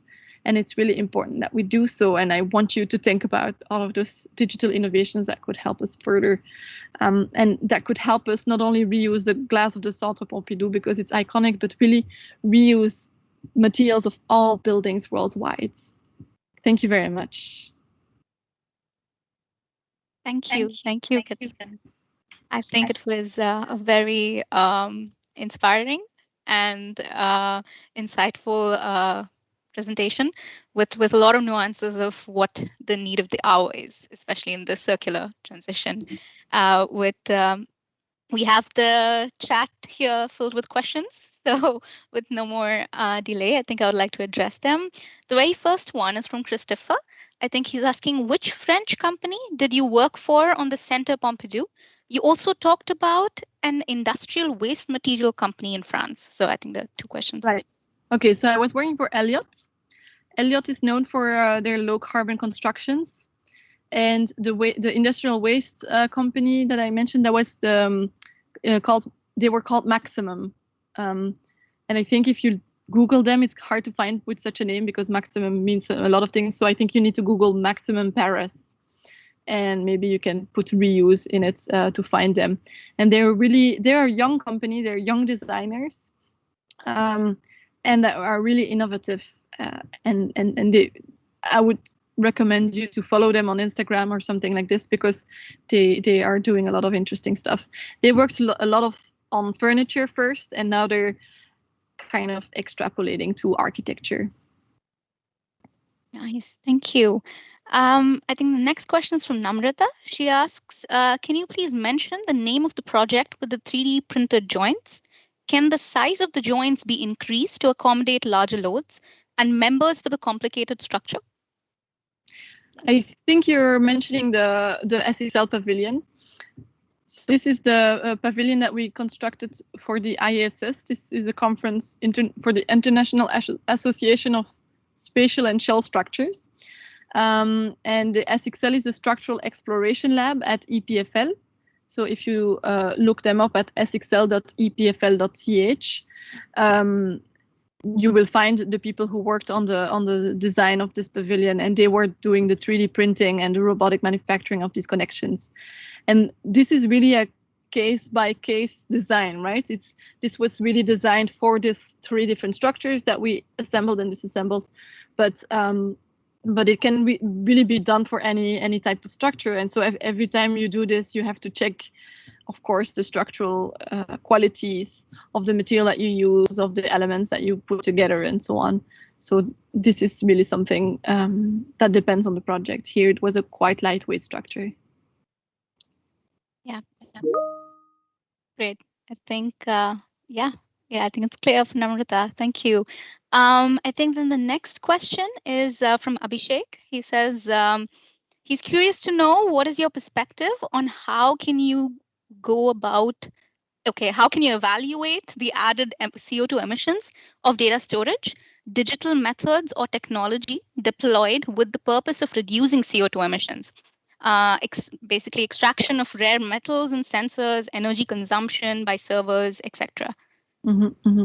Yeah, I think that's a very interesting question. So there are some interesting publications on the actual energy consumption, for example, for the robots that construct and so on. So I would recommend looking up the publications from Guillaume Habert's group at ETH. He did some research on this to compute really the energy of digital fabrication. So this is something, of course, that needs to be taken into account. I was also mentioning blockchain technologies. We also have to take into account the energy consumed for this and so on. So obviously, when you do a life cycle assessment, you need to put the boundaries at such a way that we include everything. So obviously, we don't want to go towards a shift that goes where we have less maybe materials that we use, but for the building itself, but then that we need more energy or more materials for the technologies that we need to do so. So it needs to be balanced, of course, overall. So we need to develop technologies in such a way that it uses less materials and energy compared to what we do today. Yeah, I hope that answered your question, Abhishek. Then the next one is from Mahalakshmi. She's asking, this is regarding the database that compares GWP and carbon impact for different buildings. So is it accessible to all or only within Delft? And what is the name of it? I think you mentioned the database of embodied quantity outputs that I showed, and that's available on deco.mit.edu. So this was developed at MIT and it's available for free. But I have to say, the database was used as an example for the Structural Engineers 2050 commitment, and they're now developing a new database that's based on this one. And I think this one will be even more populated and user-friendly. So I would recommend keeping an eye on se2050.org. That's a really cool initiative that tries to make structural engineering companies commit to a zero carbon future. And Arup and Don Domasetti are one of the first companies that signed up for it. And you can see a lot of information on the website. Okay, lovely. Thank you. Thank you, Catherine. I think I would, these are the only questions here on the chat. Just to go on to the YouTube stream, do we have any questions there? No? Okay, so then I think I have a question. Regarding your presentation itself, thank you so much. And this was regarding the balance between the use life cycle of a building versus disassembling and designing for disassembly. Because then when you are trying to say build, and for instance, you say you build the structural part at least for like years to come, then are we only talking about, other components being reusable? Or then do we just, build for lifelong and then maybe then, just make it so that it's adaptable as well? So then we're looking at resilient buildings, but then not go in for disassembly. So like, how do you kind of, weigh the two in terms of trade-off? Yes, that's a great question. And I think especially in the Netherlands, there are a lot of buildings that are 400 years old, and the house that I'm living in is also quite old, and that's was often the case before, and we were building for hundreds and hundreds of years, but today the buildings that we build are often have a much shorter lifespan, and that's why I showed the Kingdom in Seattle that was imploding only 26 years after this construction, and it's such a huge concrete dome structure. What a shame to demolish it after only 26 years. So because the lifespan of buildings are increasingly shorter, I think it's really important to think about how we can reuse those materials rather than throwing them away and creating all of this waste.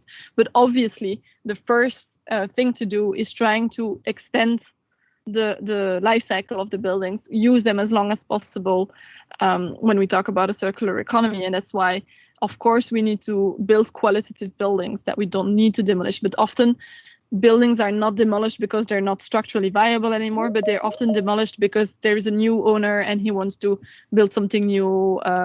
Often, for example, with offices, we see this a lot when they change they want to rebrand the office with a new owner of the office, and then everything inside is taken out and renewed. So if everything would be connected with dry connections and not glued together, that would make it easier to reuse those materials. But I think it's really important to prioritize prolonging the service life of elements and of buildings, of course.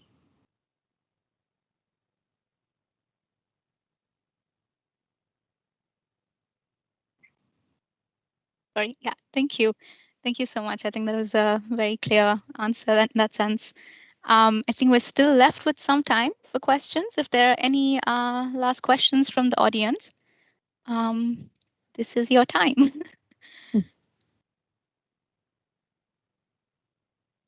You can also feel free to unmute your mic and shoot questions, please.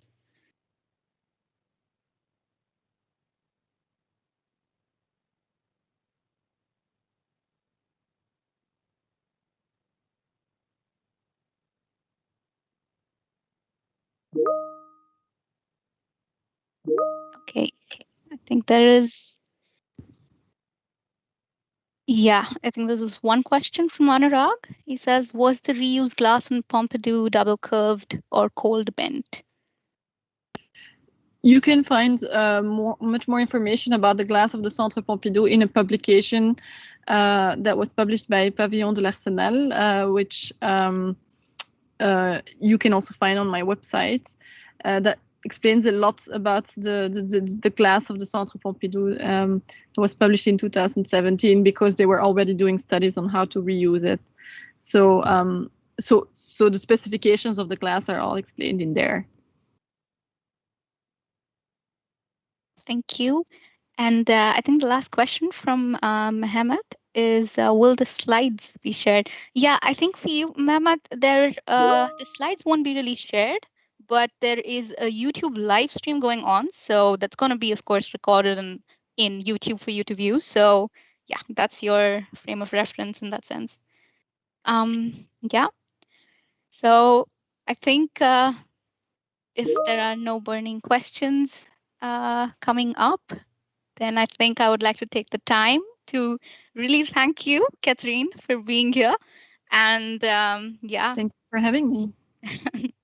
Yeah, kind of giving us a very, very insightful talk on the need of the hour of digitalization in order to achieve circular economy by 2050. Yep. Thank you. Thank you very much. And I think we would take a break then now.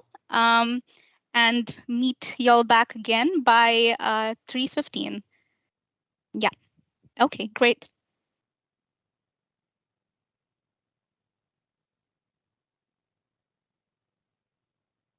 Overlaps, but the projects are extremely different. So in that way, it will be new for our audience for sure. The previous one was also focusing on circularity and digital tools. But yeah, the project is totally different. So yeah, indeed, it will be good. Mm-hmm.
Is Catherine still joining the meeting, or has she left? I can still see her. She's in the meeting. Yes. Then I will apologize.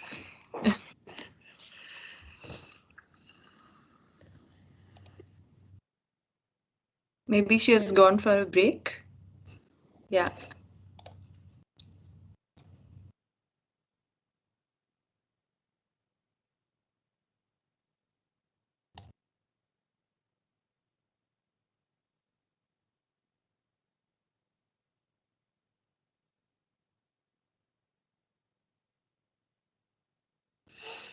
How are the responses so far?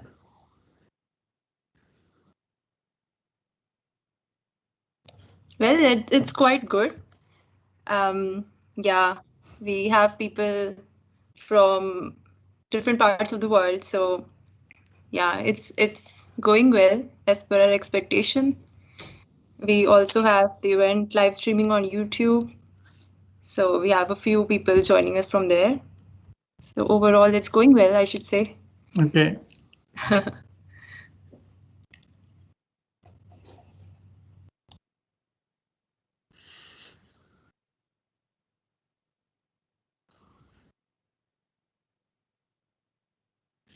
Hi. So I think with a minute on the clock, I think it's good to start. And also introduce you, Hans, to our audience. So the session 3 will focus on computation as a tool to reduce carbon emissions. And for this, we have Hans Hamnick, and he's an architect at the CIE Architecten in Amsterdam, Netherlands, since 2004. And his specialty is in the integration of architecture with sustainable and circular principles. A recent example of this is the Circle project in Amsterdam. It's a state-of-the-art circular building. And he is also one of the creators of the building passport itself. So a digital twin of a building, a 3D model which is linked to the circular data. So in addition to this, he also teaches at the Amsterdam Academy of Architecture and regularly gives lectures with the aim of sharing knowledge and experience with students and colleagues, like he's doing with us today. So we're really honored to have him here. And Hans Hamnick will explain to us how the building passport tool can be used to design for deconstruction. So over to you, Hans, and you can share a screen. I will. Thank you very much. But just before sharing my screen, my apologies to Catherine. I really wanted to join her meeting, but I had some technical problems and I couldn't make it. But I'm sorry about that. So I will start with my meeting and share my screen. I hope it's visible. Yes. Yeah. Yeah, thanks. Okay, I want to talk about circularity brought into practice, and I want to talk about a building passport. I will definitely talk about the digital side of circularity, but you have to pay a little bit of attention because I will start with a few circular building projects first and then go to the digital twins. So let me introduce myself. I am associate architect working at the Architectency, an architectural office in Amsterdam. We are based at the NDSM area in Amsterdam North, and we are with a group of approximately 90 people from mainly Dutch people, but also from abroad. We like to work as full service architects from the very beginning until completion of the building. We do large scale and small scale projects, offices, apartments and public buildings.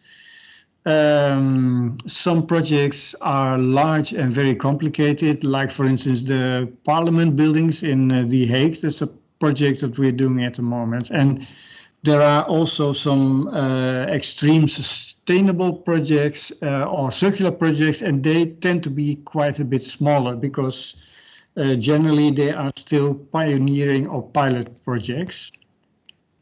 And we work in the Netherlands and also in other countries, like for instance in Russia.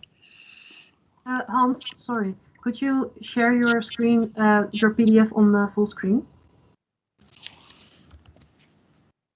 Yes. Better? Thank you. Okay, thanks. This sheet is just not to explain you what circularity is, but to explain to you my definition of circularity. Because in theory there is a possibility there's a bit of confusion about this topic. So I'd like to stick to the original definition of Ellen MacArthur Foundation, which means that circularity is to reduce energy use, to reduce CO2 footprint, and to use non-toxic materials. And because of being aware of the scarcity of materials, there's also a focus on business, because scarcity means that something becomes more valuable, and it is possibility to make a different way of business. What I also find a quite clear definition is of the Dutch platform CB23. And they state that the main goal of circularity is to protect resources, like materials, energy, and the environment in general. So everything you do with your design for a building is to protect these resources, and especially the virgin materials. I think at the moment circularity is learning by doing, not only reading textbooks, but also actually do it and practice it in reality. So these are a few projects that we as Architectency have been doing, or some projects are still ongoing. On the left, top left is a building for Dutch government in Noordwijk, a center for the Galileo system, which is the European GPS system. Timber frame structure, modular facade, lightweight building. With the same building, we've done, with the digital twin of this building, we've done a test to incorporate in the Revit model the so-called remontage index. On the bottom left is a finished project in Amsterdam. It's conversion of existing office buildings into a new building with a topping up of 2 stories. Bottom right, for the same client, Edge, it's a conversion of existing building of 48,000 square meters in Amsterdam West. It is an existing office building, and the courtyard we're covering with a gigantic glass roof, which is being built at the moment, as you can see in the photo. A few other circular projects is on the top left, laboratory factory offices for a company called Winklof. They make probiotics, and that's ongoing a project. It's on site now. And the top right is advice for the municipality of Schiedam, how to make a large industrial area much more sustainable or even circular, and we are focusing on the public space. On the bottom left, I'll explain that project in a bit more detail later, is a bicycle parking building in Eindhoven for ProRail and the municipality of Eindhoven. And on the bottom right, it is one of our latest circular projects, which is a book that we are making about the knowledge we've gathered till so far, and we want to share that knowledge. But first, I would like to talk about the project that was mentioned in the introduction. It's called Circle in the business district Zuidas in Amsterdam. And this is seen from bird's eye perspective, the project Circle. It is in the, as it were, in the front garden of the main headquarter building of ABN AMRO, a Dutch bank operating worldwide. And this is a section of Circle. It is 1 floor as a basement with 1,800 square meters of meeting space. Then ground floor is partly is exhibition space, and it is a restaurant, and on top a public roof garden and a rooftop bar. So this is how Circle looks from the main public square. It is quite a stretched, low horizontal building. It has enough height and presence to make a good spatial boundary to this public space. And it's not that high that you wouldn't see the headquarters of ABN AMRO behind it. And the 2 horizontal black bands, they are actually PV panels. to to produce as much as energy as possible for this building, to make it energy neutral. This is the other side of the building. It is between Circle and the main headquarters, and what used to be a kind of paved stony area, a waiting area for taxis, it's now a public garden, also as an access to the headquarters. And you see the big stair to give access to the public roof garden, which you can see here. This is the view from the roof garden. It is used quite heavily at lunchtime, etc., but also for meetings when the weather is okay. And this is the interior of a Circle. What I think what immediately strikes you is the use of wood in this building. For the main structure, we used wood because it's bio-based material.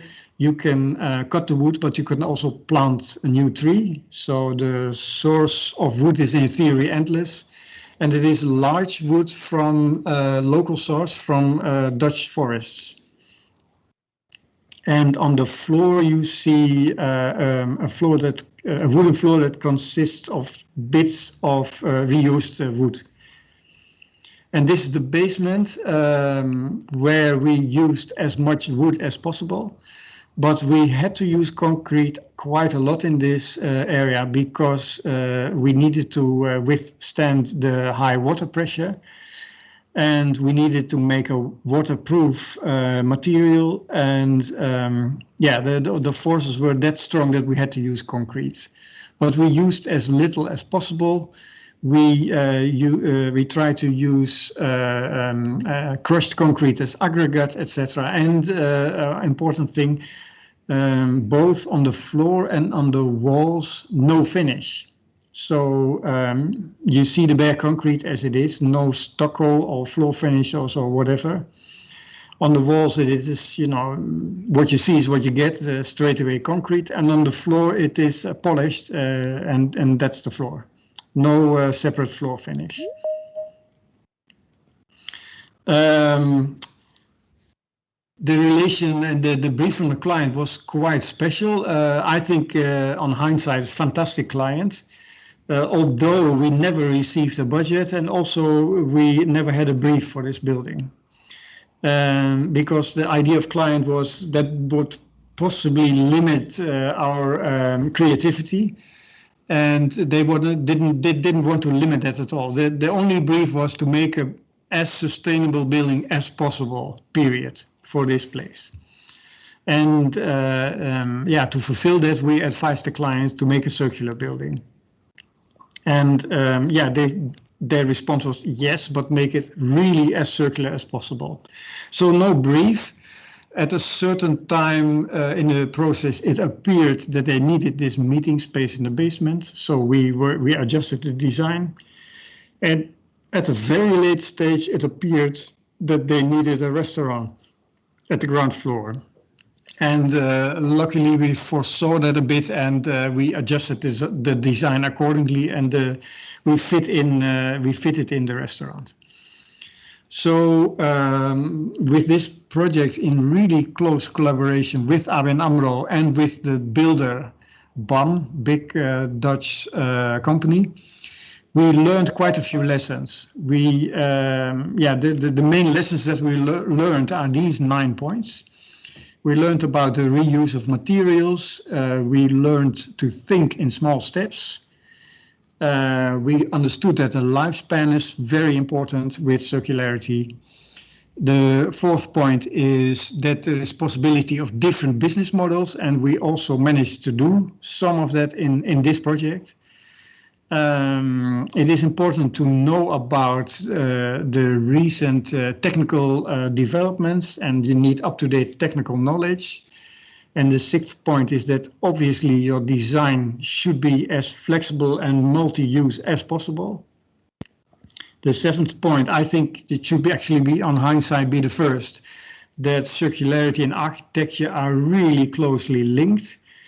And point 8 is that in quite a few, with quite a few jobs, it was important for the client that they were able to tell the story about circularity, and we made that possible with the building.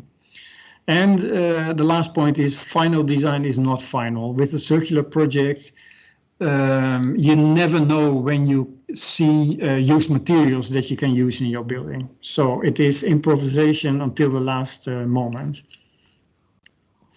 So in about 2016, when we were doing the design of Circle, it was really hard to find used materials. We tried it with every part of the building, and we also asked, for instance, the wood supplier if he could make all these columns and beams with bits of reused wood. And at that time, it was simply not possible yet for the supplier to do so. But we asked that with every possibility.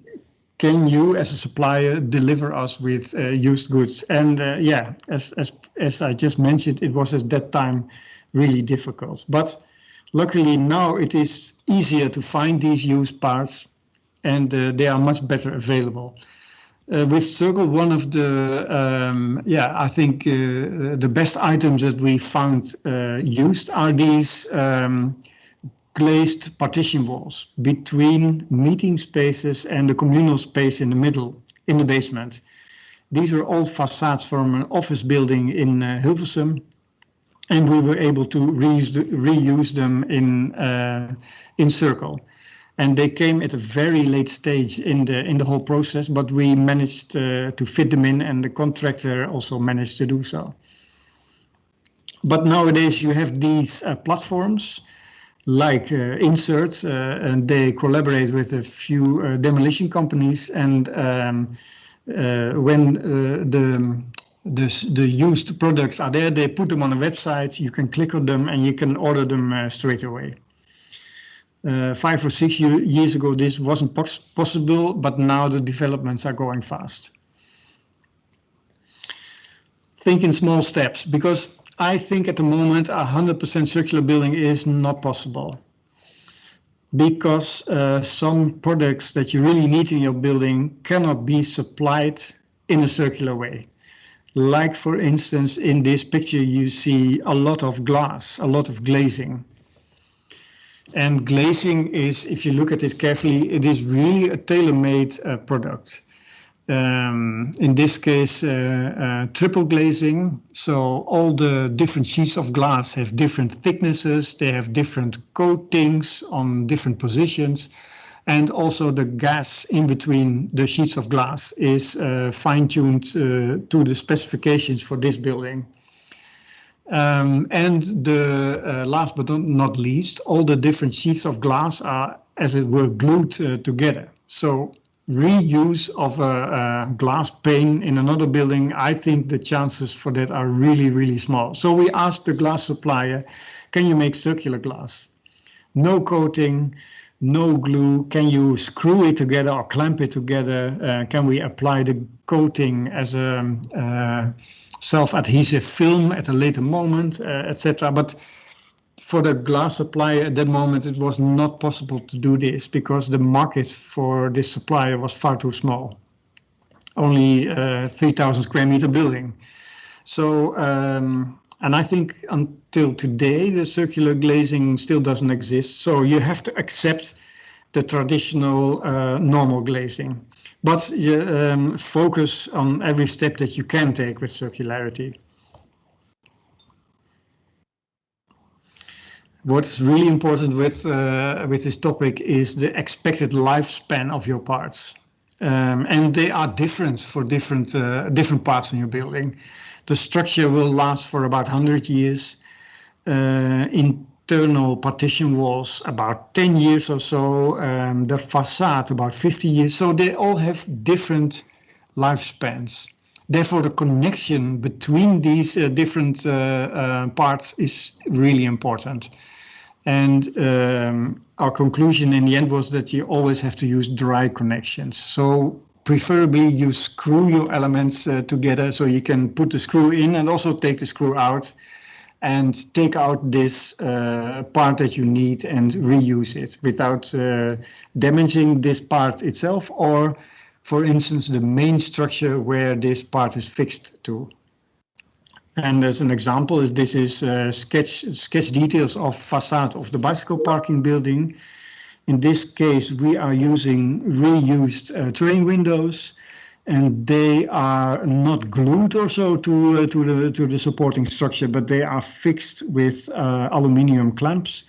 And they you simply hang these windows in the clamps, and if necessary, when the window is damaged or so, you can take it out easily and replace it. Circular business models. This is an example of a lease business model. It's a Rolls-Royce airplane motor. And what Rolls-Royce does, they don't sell you the motor as such, the engine as a separate product or so, but you can buy from them, say, 10,000 hours of safe flying. So what they sell is safe flying, which includes maintenance and repair. And the same applies for this part of the building, which is an elevator. This was the very first one that Mitsubishi, a Japanese elevator company, installed in the building. So Mitsubishi is still owner of this elevator. And the client, the bank, they do not pay for the elevator, but they pay per lift movement.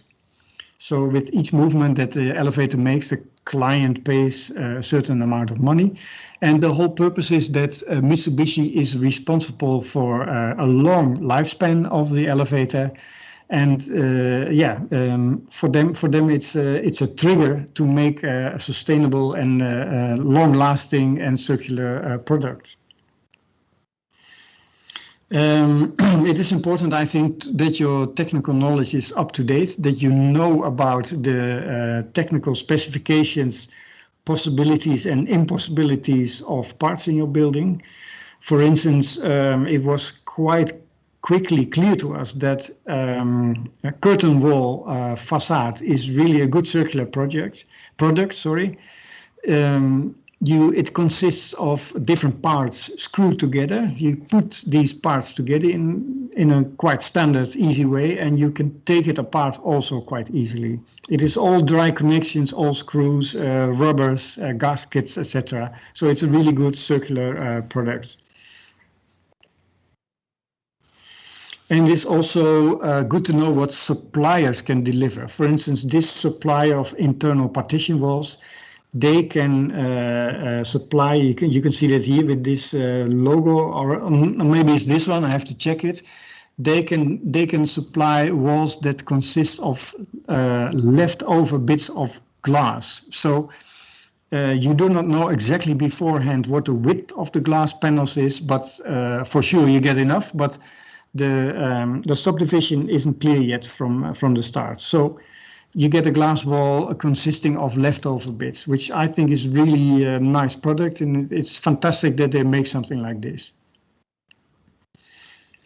And in the case of Circle, we took a great effort of making the design as flexible and multi-use as possible. So the grid dimensions are always the same in the building. They're all consistent and the same. So if you take out a wall or a partition wall somewhere in the building, you can put it in another position without having to adjust it. The structure itself, which consists of crossing beams in two directions, is designed in such a way that all the pipes and surfaces and MEP is in the zone of those two wooden beams. And they are, you can see it like this. There is no suspended ceiling. You can see the wooden beams and all the pipes, etc., in between the beams. And it is possible to, as it were, to weave all those pipes in two directions in between the beams. And the whole purpose was that there would not be any single wooden beam that you had that you needed a hole to drill in it. So all the beams are kind of not damaged. They are still in clear condition. They are not perforated by holes for pipes, etc. So the chance of reusing these wooden beams is as big as possible. But no suspended ceiling for a corporate client this was quite something we had to discuss with clients in great length. But I'm really happy with the quite raw end result, to be honest. Because circularity really will give you a different building in the end. For especially the reuse of materials. You never know from the beginning. You really don't know what the building will exactly look like in the end. You have to play along when you find something. Like, as I mentioned before, these glass partition walls for meeting spaces. Yeah, they began as these dusty, dirty pile of window elements left in an abandoned warehouse somewhere in the south of Netherlands. And I had a look at them. I was asked by this startup supplier, New Horizon. They're a really big company now, but this was their first project. I was asked to have a look at this, and yeah, although on first hand they really didn't look very attractive, I chose immediately to use them. Because this was actually the first chance for this project that we found used materials, and I immediately wanted to use them. And I did my very best to make it work and to be quite flexible in my perception of it. And inspiration for me was this quote of Paul Smith: "You can find inspiration in everything, and if you can't, look again." So I made these windows work basically in this building. I accepted that they were not really perfect, straight, pristine white products, but they were brown, different colors, a bit damaged. But you know, these used elements have also a kind of pre-loved quality. They have extra quality. And it is important that, as I mentioned before, that the client is able to tell the story.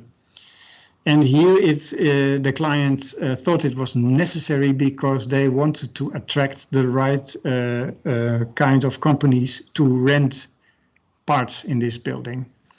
So for the users of this building, people who rented parts of this building, it was really attractive to be in a very sustainable and partly circular building. But your design must allow for this. And sometimes your design must be very explicitly sustainable or circular. And final design is not final. With this building, halfway through the process, the client decided that they also wanted a circular building. Because a week before that, we took the client to the project Circle. It was being built at this moment. This client was inspired by it, and they said, "We want something like that too."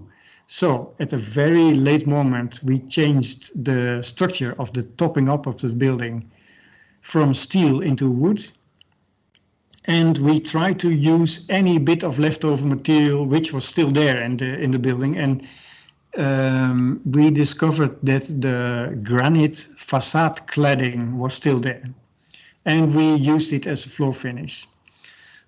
So in this building also we did what we could, and at late moments we did some quite drastic changes to the design. But that's part of circularity, and personally I think that's also great fun.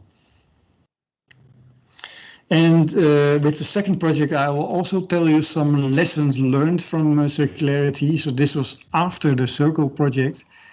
Yeah, I tried to learn to apply some learned lessons from Circle in this project. It's a building for 5,000 bicycles near the central station of Eindhoven. And there are 3 clients, ProRail. That's the company that owns and manages all the rail infrastructure and buildings in the Netherlands. The municipality of Eindhoven. And the Dutch railway company NS, and they would actually use the building. And we did it in strong collaboration with engineering office Movaris.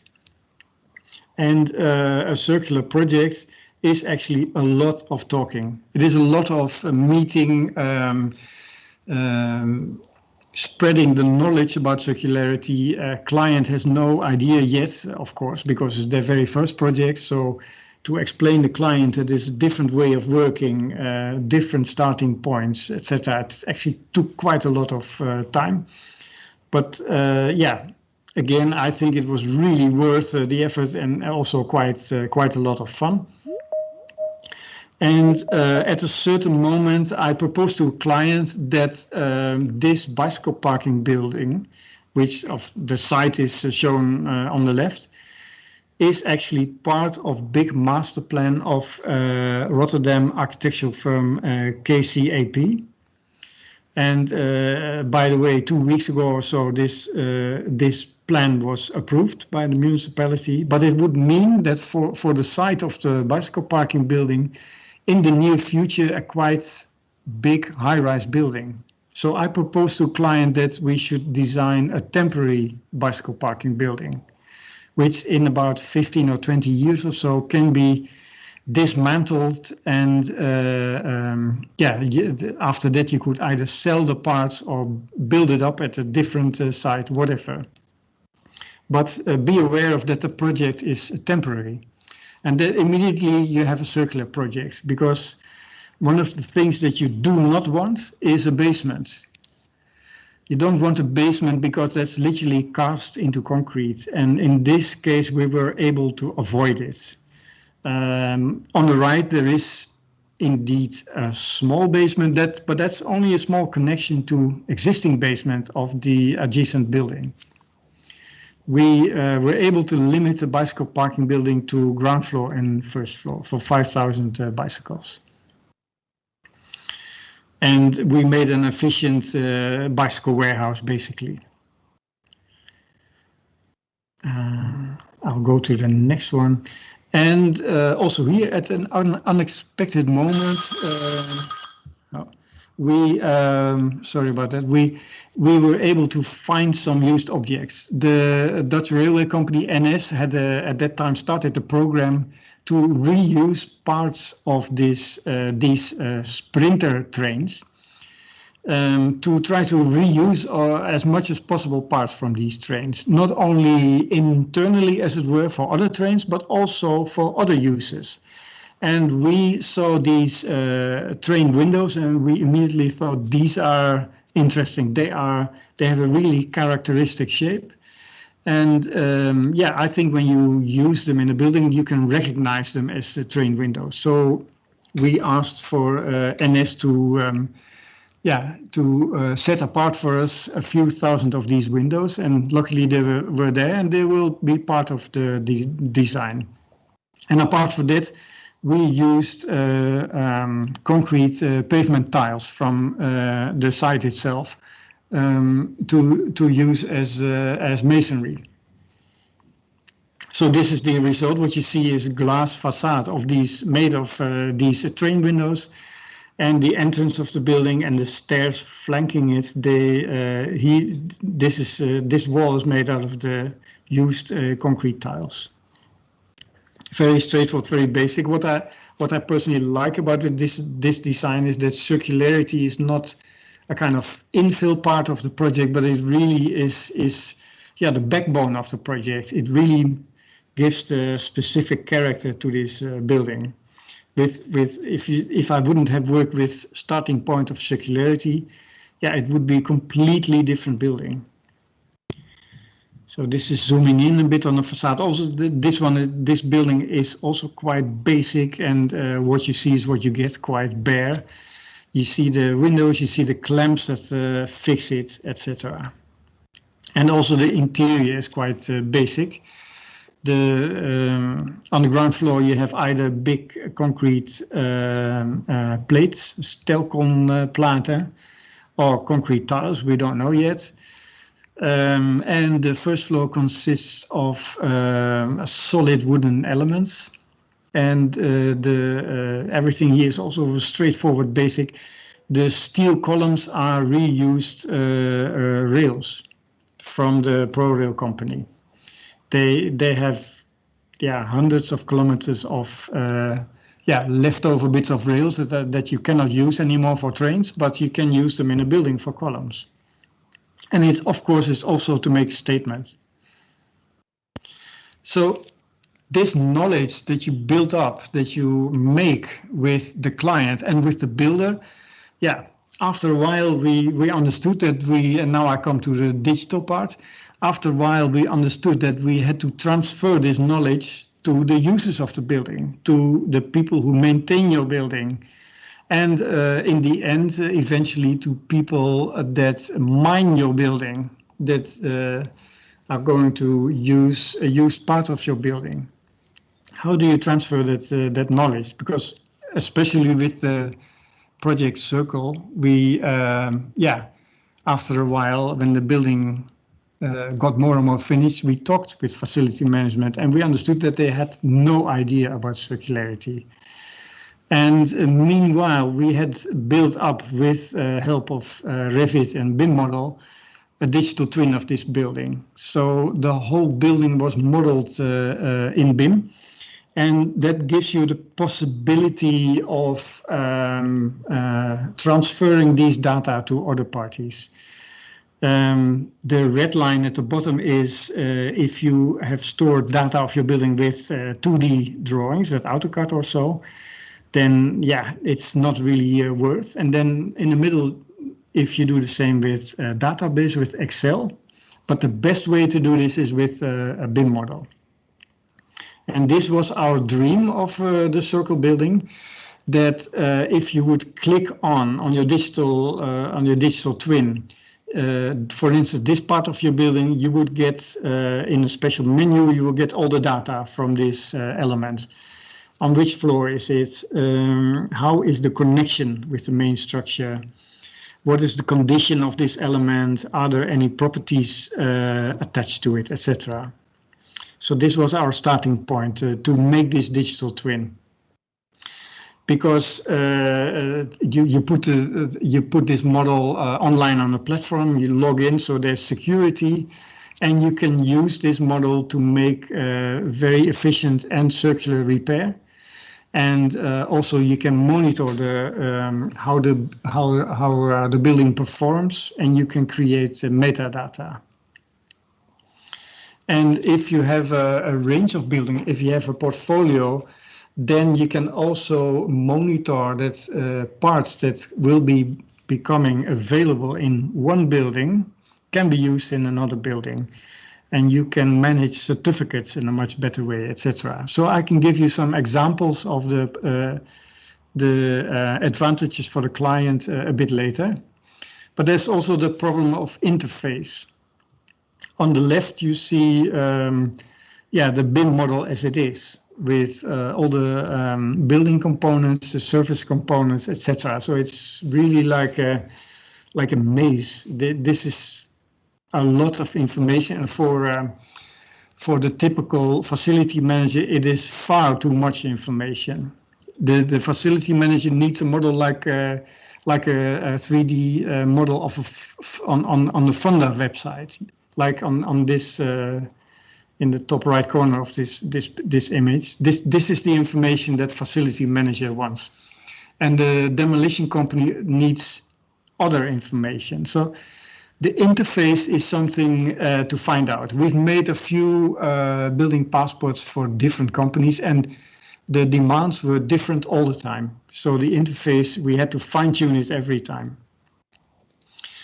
But for a company like TU Delft, it can be of great value, because you can predict which parts of building will be available in the next coming years.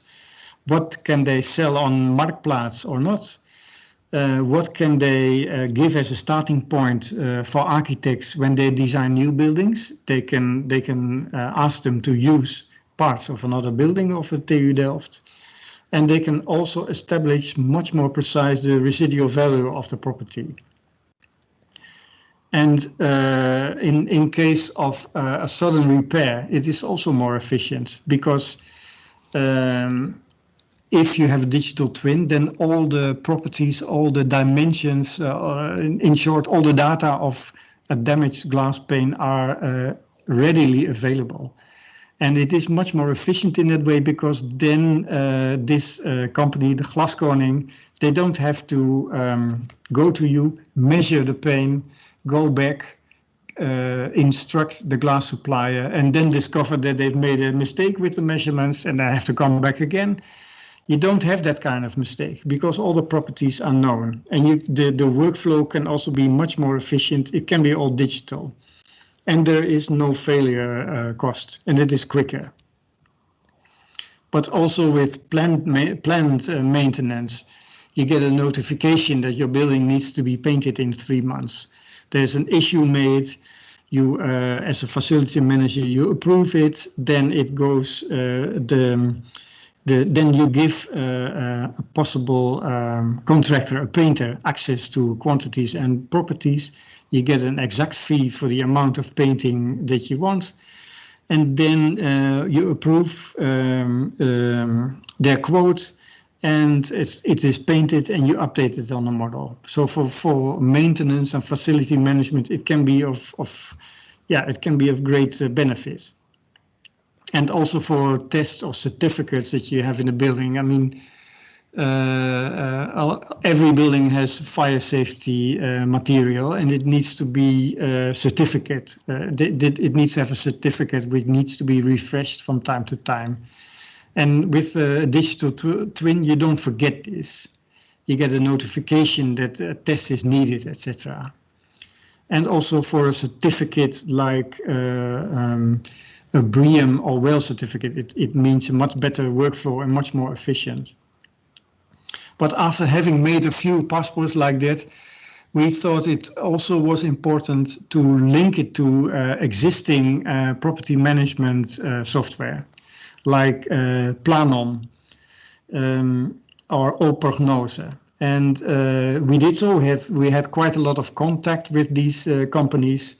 And because these companies, they have really a lot of contact with facility managers, we discovered that we actually were with our product ahead in time. Our timing was not really perfect. We were too early. As I explained before, all the clients that we have made a passport for, they have different demands. And that's also because there are no standard regulations yet for a building passport. I know that the government is working on it, and we are actually waiting for the moment that the definition and regulation for a digital twin for a building passport are there. And then we will pick up our efforts again to make these building passports. And in our case, it means that we will add data to our Revit model, add the circular data to the elements in our Revit model, so that they can be transferred to, for instance, Planon or Prognose. So it was quite a long journey for these digital twins. They were really based on circular knowledge and experience. And I think this is really going to be happening in the future, but not now. We're still a bit too early for it. Any questions until so far?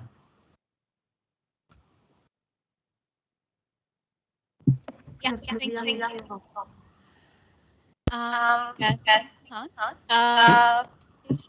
I think we have one question in the chat. Yeah. It says, when embedding reused material within a building, such as the reused wooden flooring and circles, how do you ensure the compliance with building codes regarding, for example, fire safety or slip resistance? Yeah, that's a really good question.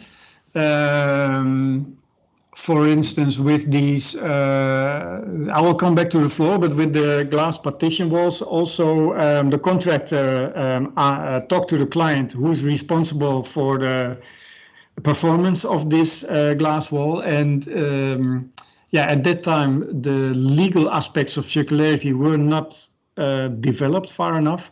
So bravely, the client took responsibility for this part of the building. And with the floor, just try to remember, for the supplier, it was also a new product, But that's what we discovered afterwards, because at the time the supplier said, no problem, I can supply this. But he told us afterwards that his experience only consisted of one table, 2 square meters. But in this case, he had to supply 1,200 square meters. And I think they did testing, and it really, in this case, the finishing of the floor, and it was in this case oil, is quite important for the slipperiness or not of the floor. And also here, the client said in the end, if anything happens, we are responsible. So yeah, I know it's a kind of lame answer, but that's because we did this project 5 years ago, and at that time the legal aspects of circularity were not developed yet. Thank you. I hope that answers your question, Yvonne. Yeah, I don't see any questions on the chat so far. Just curious about the YouTube stream. Nothing there as well. Okay, so then I think I can shoot a question, Hans, regarding also your project Circle. It was very interesting to see how you integrated the MEP into the floor system itself. So in that relation, how did that integration really work in terms of, say, the design process? And also kind of, was there a certain thought behind flexibility during, the design towards installing these HVAC systems, or generally all the different MEP installations in the floor system? And yeah, so how was the design process of it? And therefore, why was it, then therefore decided to go over and not under or not through? If you could just elaborate a little on that. Yeah, in the beginning, there was a great misunderstanding between the services engineers and myself, because they thought, hey, wooden beams, then you can easily drill holes in them. That's perfect. So I explained to them quickly that that was not the case here. And after a little while, they understood that they had to precisely put the pipes with a certain direction in the right layer. And they understood, and in the end, we actually managed to not drill any beam. And I accepted beforehand that it would look as they would design it. And they are not really used to design with aesthetics in mind, but after a while, they also understood that everything would be visibly, would be totally visible, and they engineered it according to that. So in the beginning was big misunderstanding, but after a little while they understood it and went ahead with it. Just to follow up on that, did that lead to change in the concept of climate control or fire safety within the building itself? No, we checked roughly beforehand if that all would fit in a general way, and after that we made the design of the wooden structure, and it was possible for the services engineers to fit it all in, but also for them they had no brief, because the client said, let's start with the building with no surface, no MEP, because that's actually the best. Then you have the least amount of material. And they actually made a calculation for that. It was a disaster. It's far too hot in the summer and impossibly cold in the winter. And step by step, they added measurements. They added, heating, cooling, etc. But the client forced them all the time to only do the minimal. So it was part of the whole design process. Okay. That was clear. Thank you, Hans. I think we have questions in the chat now. Nice. So the first one is from Sarah. She asks, as mentioned with the bike parking in Eindhoven, what were some of the most effective methods used to communicate and introduce building circularity to the client? Did it take some time to convince them to design in that way? Yeah, the answer is that the brief was it was part of the tender selection. For this building, the client organized a tender, and part of the brief in the tender was circularity. So it was already from the beginning part of the brief of the client. But it took actually quite a lot of time because it is actually, yeah, you can write it down in your tender, but to actually do it is really something else. And that actually took quite a lot of time to realize that it means a different way of thinking, etc. Yeah, that took a lot of time. Yeah, I hope that answered your question, Sarah. Moving on to the next one, Abhishek asks, as digital twins are digital representations of the entire physical structure, sometimes there is a risk of too much information. Do you think using this information can also negatively affect the conceptual design phase of a project or make it a little restricted? Yeah. Yeah, I think that's a really good point, and that this is something that we notice already with our current projects. For instance, in the old days before Revit, your sketch design phase would really consist almost literally as an end result in sketches. But now it is more like a final design. The client discovers that it is a bit easier to put more properties into your design, and he also asks this from us. So yes, also with conventional projects, we experience that you need to put more data and more decisions in your design in an earlier stage. So it is, I think it's going to be one of the things that you need to manage as a designer, at what time you add which information to your model. And of course, as designer, we want to be as free as possible. So you postpone this information as much as possible. Yeah, I think this is really an important point. How do you manage with this as a designer? And this is already happening now. And the only thing that, how we respond to this in a very business-like way is that we ask more money for sketch design phase. So the risk for us is also managed. So you take the sketch design phase more seriously. It is also stretching longer in time.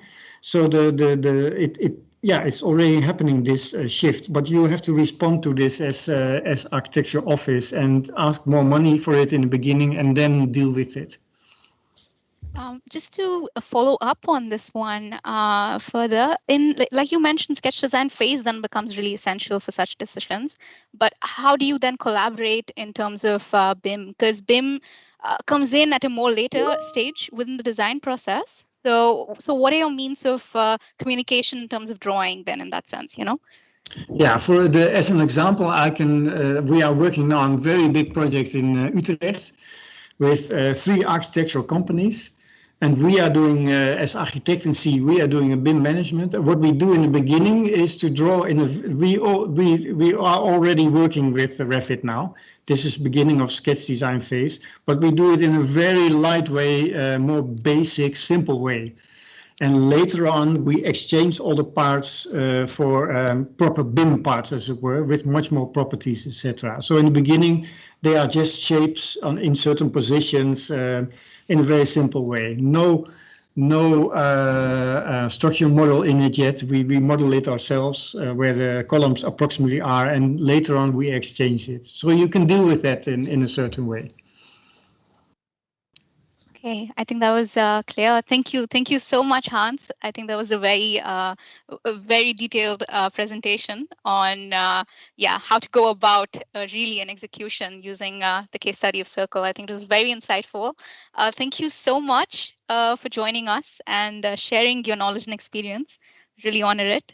And I think since we have no questions, I think we'll continue with a break now for our next, I think there was somebody who's raised their hand. I don't know if that's related to a question. Yes. Yeah. I actually sent in the live chats of YouTube, but okay. I think I couldn't send a message in here. Oh. Should I just say it? Or? Absolutely, please. Yeah, go ahead. Okay. Hi, I'm a student in NTNU in sustainable architecture. This actually was a really inspirational speech because we are doing a LCA report now as an assignment, and I have chosen to work on reusing CLT panels. And now I'm in the designing for deconstruction in the future. And I wanted to ask a question about that. What do you think in the future CLT panels could be more circular? And in order to disassemble it easier, and like what could be the strategies, and what could the producers, manufacturers' role be in this? Yeah, I think there are several answers possible. What you see, one answer is like the choice of using CLT. Is that a good one? And nowadays at housing in the Netherlands, you see more and more a focus on using a wooden structure for your apartment building. But unfortunately, the regulations in the Netherlands for instance, sound insulation between apartments is that strong that it is really, really difficult to achieve all these measurements with only the use of wood. You have to top it up with a heavy material like cement or concrete. And in that case, I think you really have to ask yourself the question, is wood the best material for this case? Maybe you have to design the structure of your building in a very flexible way. For instance, that it doesn't consist of load-bearing walls and floors, but columns, such a way that you can adapt it easily in the future. And then I think you can use concrete. So I think the first step is CLT the best material? And if it is best material, then it is a very good choice because it's bio-based material and the resource is endless. And then the connection, I think, between the elements is very important. Please avoid glue, because if you want to take this CLT element out of your building, you tend to damage either the element itself or the column or another part of the building. So if you can use screws, then it's the best. And the other thing is your wooden element, is it accessible or is it surrounded by lots of other finishes like ceilings or floor finishes or so. So it's not only the CLT element itself, it's the whole section that you need to consider. So that's what I can think of at this moment. Okay, that was very helpful. Okay. Thank you. Thank you. Thank you so much. And, my pleasure. Yeah. Thank you for inviting me. No, it's always a pleasure to have you. Yeah. I think we're just left with a couple of minutes before we get into the next session. So maybe, you can grab a cup of coffee. Yeah. And we'll see you in 4 minutes. Okay. Bye.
Hello, Oliver.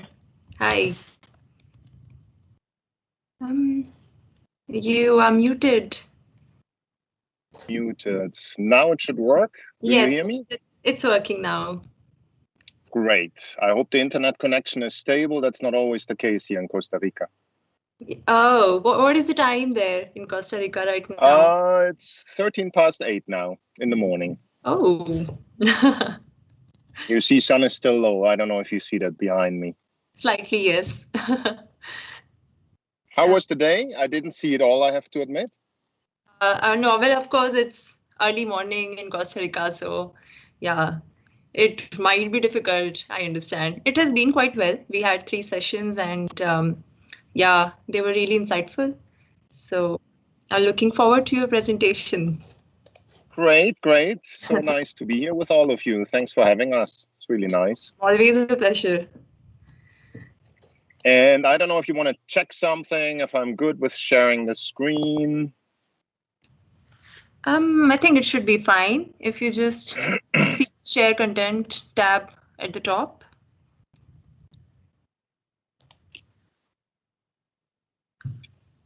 I can choose, but it doesn't give me the choice of PowerPoint. If you Only share screen 1. Yes. Like now you probably see my whole screen, right? Yeah. Does that work? If I You make this full screen here, do you see the images moving? Yes, it works. Perfect.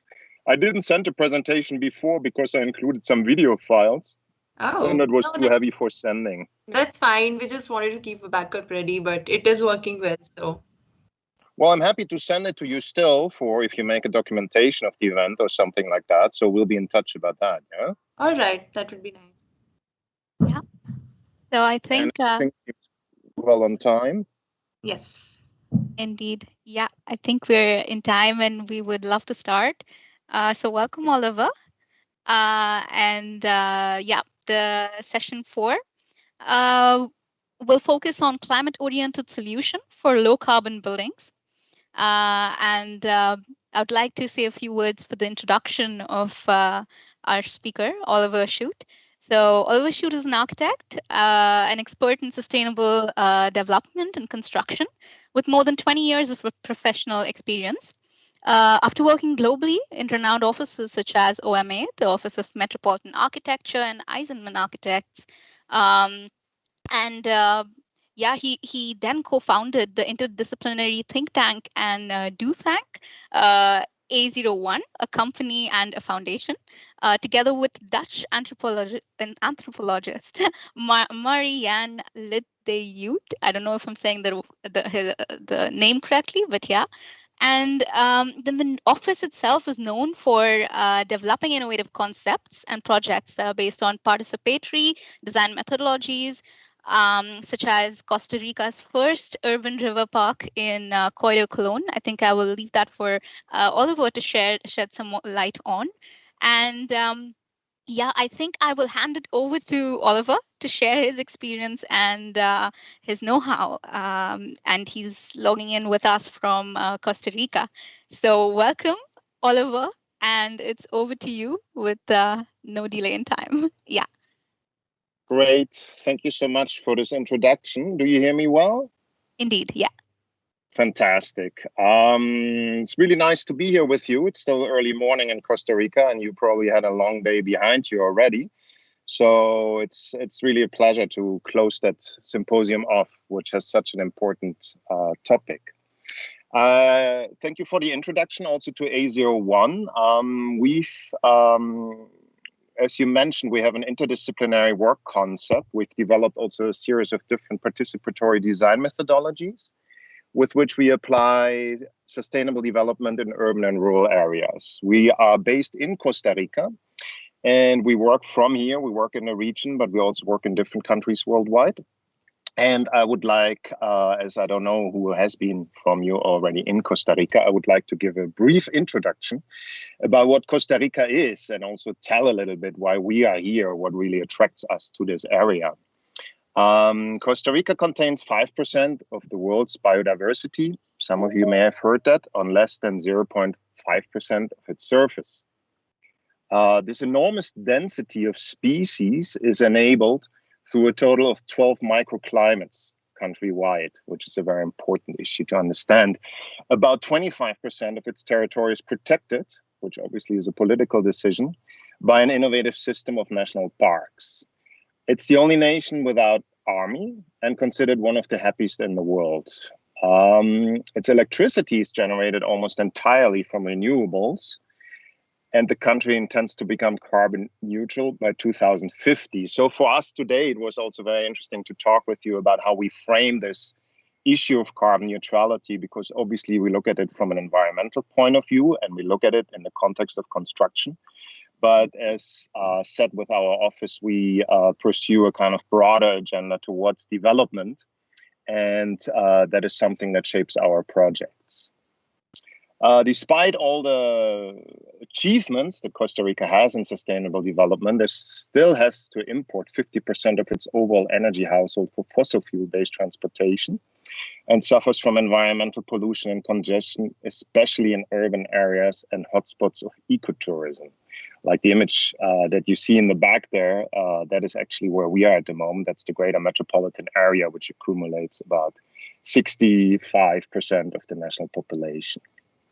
The agricultural sector, construction and industries are further key areas that contribute to carbon emissions, and that is also what we want to focus on today in terms of looking at the no-footprint house. But before getting there, I'd like to speak briefly about my past. Before coming to Costa Rica, I worked with the Office for Metropolitan Architecture based in Rotterdam, very close to you in Delft. And by the time I was leaving, OMA had worked on this project on a roadmap towards a prosperous low-carbon future in the European Union. And with the dialogue that we had, that we kept on having, we said, well, it must be easy, actually, if we can lower significantly how it was discussed at that time, the carbon emissions in such a industrial giant like Europe. It must be easy to do that for a case of Costa Rica. It is not easy, but it's very well possible. So what we did is what we looked at on one hand side, we looked at the energy potential in Costa Rica, and we looked at the energy consumption. You see basically the darker footprint here being the imported fossil fuel used for transportation and also other contaminant areas, and the turquoise areas, what was produced at that time by renewable energies. So it was really about this comparison of energy versus other contaminants, and then we looked at how we can gradually lower the emissions countrywide for the different sectors. And we look today still at these different sectors of power production, transport, industry, buildings, agriculture, and other sectors. And together with this mix of emissions, we calculated how Costa Rica could basically become carbon neutral between 2010, which is when we made the study, and 2021, which is now. And I can tell you the country is not carbon neutral yet. But this proposal sparked a really interesting discussion, and it was like moved through different governmental periods. And it's the current administration by Carlos Alvarado Quesado that finally created this national plan for decarbonization, 2018 till 2050, how it is finally called, and that was ratified in 2019. So the goal here is to become carbon neutral countrywide by 2050. And Costa Rica really has a lot of ambitions in that sense. That is also why we love to be here. It was some Costa Rican individuals, let's say, were key players in the Paris Agreement in 2015, when Cristiana Figueres from Costa Rica was leading the COP as the head of the UNFCCC, the United Nations Climate Conference. And in 2019, the pre-COP, the preliminary conference of the United Nations, was taking place in Costa Rica. That was the 25th COP. And later that year in Madrid, the COP took place. And there also Costa Rican politicians played an interesting role with proposing basically the San Jose Principle. San Jose is the capital of Costa Rica. And that is basically a high ambition coalition, how they call it, to be quicker than the general consensus can be. So I think these are some interesting key informations to understand a little bit what Costa Rica is about and what politics you try to achieve. And in the context of the pre-COP and later also of the COP in Madrid, we exhibited the No Footprint House. We basically showed the project in roundtable discussions and conferences and also in public areas. This here is a main space in the city of San Jose. And there we exhibited what the building is about, what the project is about, and how we frame its roadmap to carbon neutrality. Basically, we compare it to a base case, which is 100% of carbon emissions, and then we slowly bring this down to 0. I'm going to be joined later by Pablo Mora, who has developed this life cycle assessment of the no footprint house for us. And the idea is to completely phase out emissions within the project of the no footprint house. So what is the no footprint house? The no footprint house basically is a modular system, a system of components that we prefabricate here in the Central Valley of Costa Rica. The building is conceptualized around the service core. This here is like some images of the service core around which the building is built. And then you have additional facade plugs, as we call it, that you can add on to the facade. We have this double-layered facade consisting of the vertical structural columns and the inclined outer facades. And in that space, we can position these facade plugs to create further space, or to use this space for further functions that support the functioning of the building. We have pre-designed, based on the modular system, 3 different typologies. We call it the NFH 36, 81, the 108.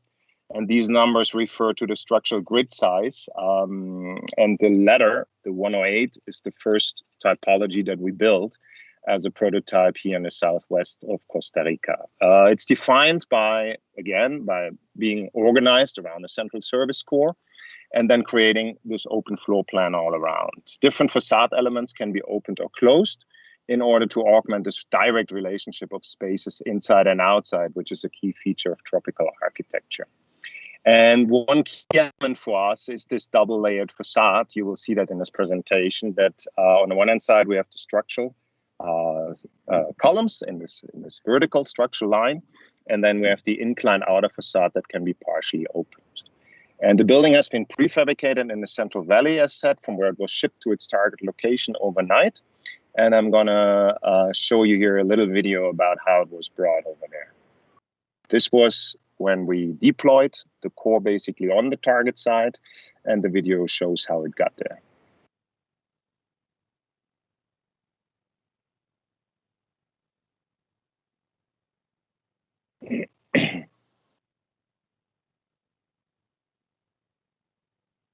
Oops.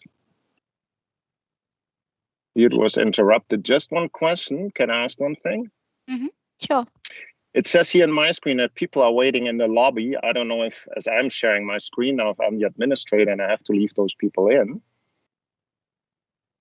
No, I think Yamini, you're muted. No, you don't have to do that. You just added as presenter, so it is giving you that message. Sorry for the disturbance. We are taking care of it. You can go ahead. Fantastic. Just to make sure that we're not leaving people outside. No. Great, I'll continue.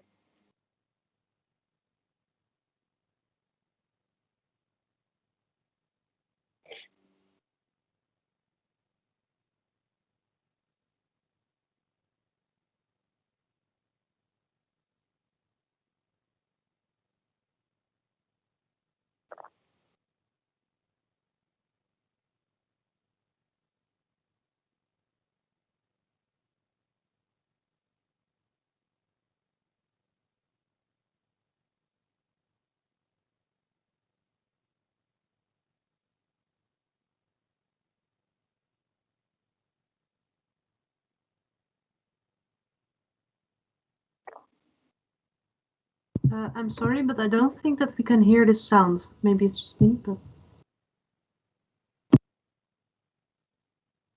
You don't hear the sound? No, when you share your screen, you'll have to turn on share computer sound. So right now it's not there. I'll do that right after this video, which is terminating in a couple of seconds. All right. Yeah.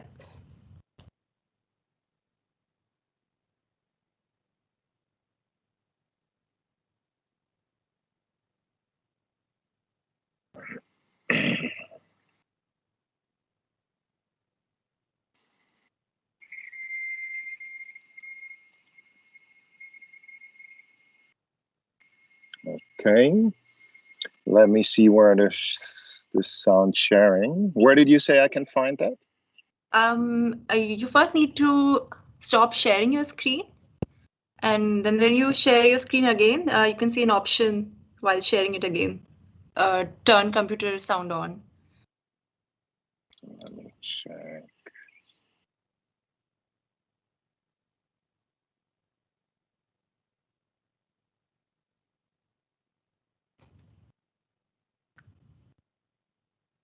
Okay.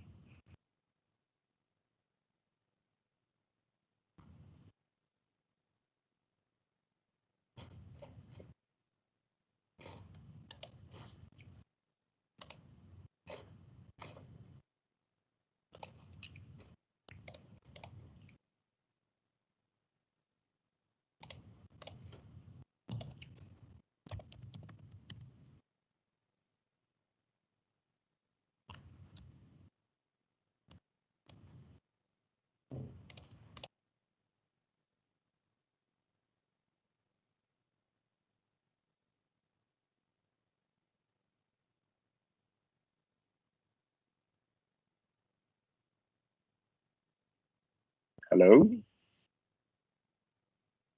Yeah.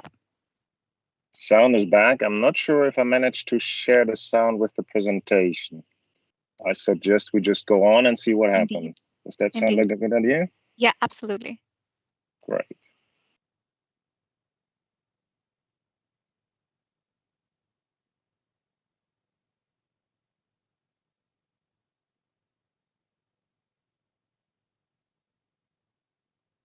Okay, can you see the screen again?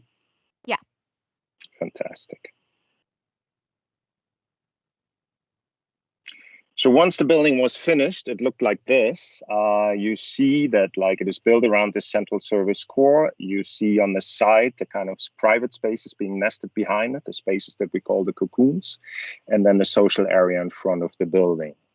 It's basically based on the principles of bioclimatic architecture, where we keep all the services within the core, and that enables us to create this open plan, fully naturally ventilated all around the core. This is a facade detail that shows a little bit this double layered skin and the mechanism of the operable facades, the bifold gates that we developed, and how also here the natural ventilation is a key aspect of the overall functioning of the building. So it's really about this kind of blending of inside and outside spaces. And that is, I think, what makes this project so specific in terms of its consequence, how it tackles the climate, the local climate, and how it responds to that with the architectural solution. Here on the right side, you see these kind of private spaces, what we call the cocoons. Inside of the building, there are 2 master bedrooms in this building, and they are basically separated from the outside through layers of glazing, curtains, and mosquito netting. In the upper part of the building, the section stays permanently open. It's closed by mosquito netting, but it's permanently open to maintain the airflow all parts of the day. And here you see the social area, which can be completely open to the environment. And this is basically a summary of the different components that we used for configuring this 108. Here's a side view that I think gives you a good impression how the building resonates with its surrounding.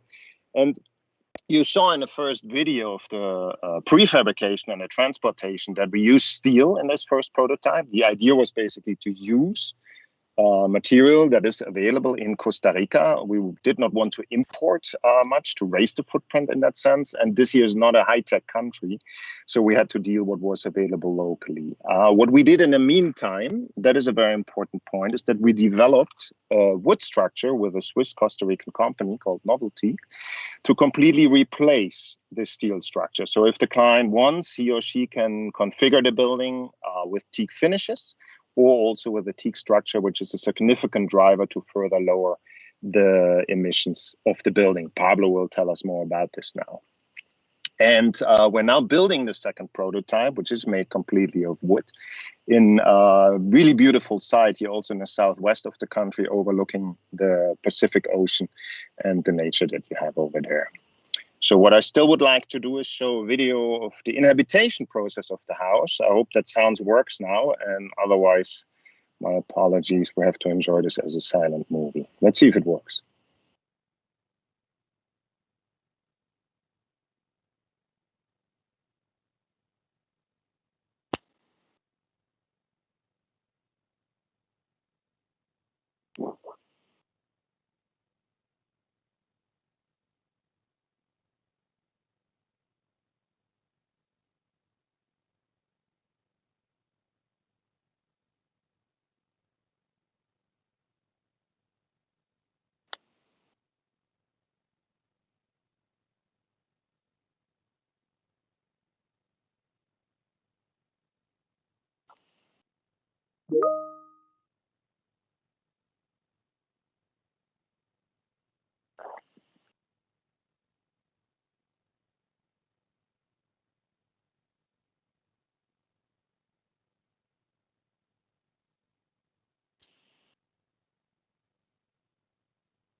Did you hear the sound? No, sadly not. Well, next time. Okay. Yeah. It was some nice music. Anyways, we made this film to also show that, like, I mean, for us, it's not only approaching, let's say, the carbon issue. It's really about, like, how can you generate a sustainable lifestyle that is connecting the inhabitants to their surrounding. And in the film, that was actually the real owners of the building, a Dutch couple, and it was not actors. I really want to thank them also at this occasion for being kind of like the representatives of the house in this little movie. And I want to close by saying that architecture is team sport. It's a teamwork. And in that sense, it's really important for us to also say that all these people were involved in making this building, this prototype successful. And we're now going into, first of all, the construction of the second prototype in wood. And then we're slowly going to start the reproduction of the two different models. So it's basically up to the client what level of sustainability, what level of carbon emissions they choose. And we offer the possibility to go carbon neutral. If you want to see more about our work, you can find it online. This is our web address. And I want to say bye with a Costa Rican saying, which is called Pura Vida. It means pure life, literally speaking, but they use it here as a greeting to say hi or bye. So in that sense, Pura Vida, but we'll still see each other in the follow-up session. And I'm going to pass over to Pablo now. Pablo, are you there? Yes, good afternoon to everyone. My name is Pablo Mora, and I will now present the results of the life cycle assessment of the no footprint house. Let me just share the content. Good afternoon, Paulo. I would just like to quickly share a brief introduction for you as well, as I missed it out in the beginning. So Pablo is the co-founder and is in charge of the project management in all of the stages of the design. And after receiving his engineering degree in Costa Rica, Pablo graduated as a master's student at the NTNU University, Norwegian University of Science and Technology, in Trondheim, and where he specialized in LCA. So over to you, Pablo. Thank you for being here with us. Thanks a lot. Can you see my screen or not yet? Yes, we could see it. Okay, perfect.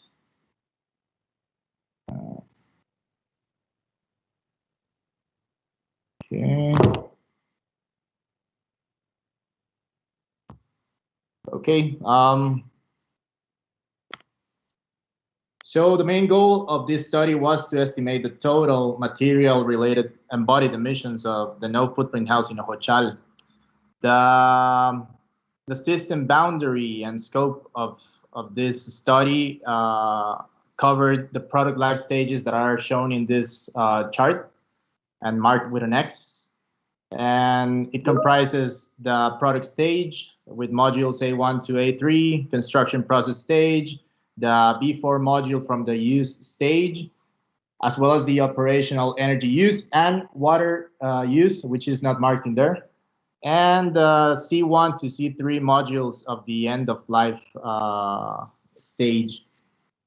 So basically a cradle to grave life cycle assessment was performed to estimate the total embodied emissions of a base case, which will serve as a baseline case, the no footprint house of Ojochal, and the no footprint house or an upcoming version of the no footprint house, which Oliver already mentioned.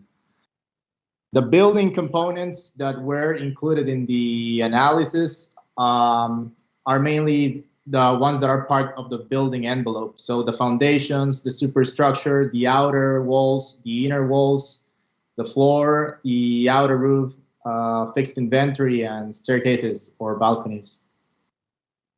Also, just to let you know, the reference study period is of 60 years. Energy and water simulation were performed to estimate total energy and potable water consumptions in order to estimate operational related emissions. And the databases used in the LCA were mainly EPDs, EcoInvent, ICE, local data, and generic data as well. Another goal of this study was to evaluate the potential of the no footprint house to become a zero emission building. So a zero emission building can be defined as a highly energy efficient building where on-site renewable energy production compensates for CO2 emissions from the building operations. There are different ambition levels in a zero emission building. So as you can see on the bottom part of the chart, there are 5 different levels or tiers of ambition, depending on which product stages are being covered in the analysis. So, for instance, the first 2 tiers require the compensation of emissions due to the operational energy use, while the third one, the fourth one, and the last one, they already include embodied emissions. The higher the ambition level, the total embodied emissions will cover more modules from the life cycle. So this increases the total emissions account to be offset. As previously mentioned, the analysis is performed in 3 different building cases, all with the same gross floor area of 108 square meters, and all with the same orientation and form. And what varies is the material selection of each. Oliver already mentioned a bit about the no footprint house in Ojochal and also about the upcoming version of the no footprint house. But basically, the base case represents a conventional single family house in Costa Rica that will include more concrete and cementitious materials than the no footprint houses. The no footprint house in Ojochal has structural steel in almost every building component, and the no footprint house version 2 will have the glue laminated timber that Oliver was mentioning. Now moving on to the results of the LCA analysis in terms of embodied emission and life cycle stage. The main results show that the no footprint house in Ojochal has a 20% reduction from the base case in terms of embodied emissions. The future or the upcoming version of the no footprint house will have a 60% reduction from the baseline and also a 50% reduction from the previous no footprint house version. As it can be seen in this chart, as well. The majority of the embodied emissions in the life cycle of the building cases analyzed come from the product stage, A1 to A3 modules. So these ones. In terms of, or when evaluating the building components, the no footprint house of Hochal has, or in the no footprint house of Hochal, most of the total embodied emissions were reduced compared to that of the base case, as you can see. However, the outer walls, the inner walls, and the roof structure increased due to the inclusion of passive design strategies that increased the material intake.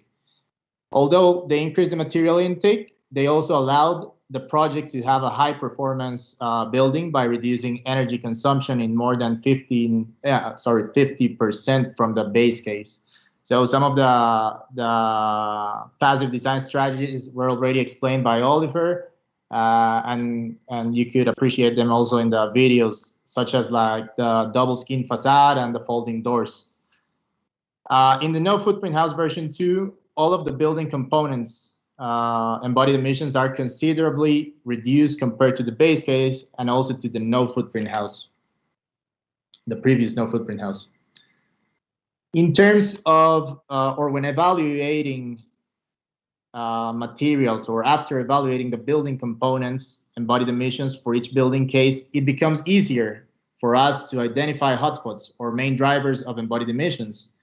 So that's why after doing this LCA, the project team has now the possibility of quantifying the design decisions that will be made in future versions of the no footprint house.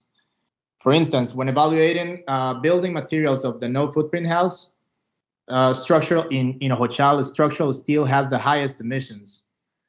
While this one is important and it's obviously a hotspot, the engine systems that are used to propel the folding exterior facade doors represent 14% as well of the total. This is a material with a high emission that needs to be, or that we would like to see how in future versions of the no footprint house we can decrease this by mechanical means, for instance. Identifying the materials driving the highest emissions in the base case and in no footprint house or Hochal leads us to have the possibility of a material optimization through design for future no footprint houses.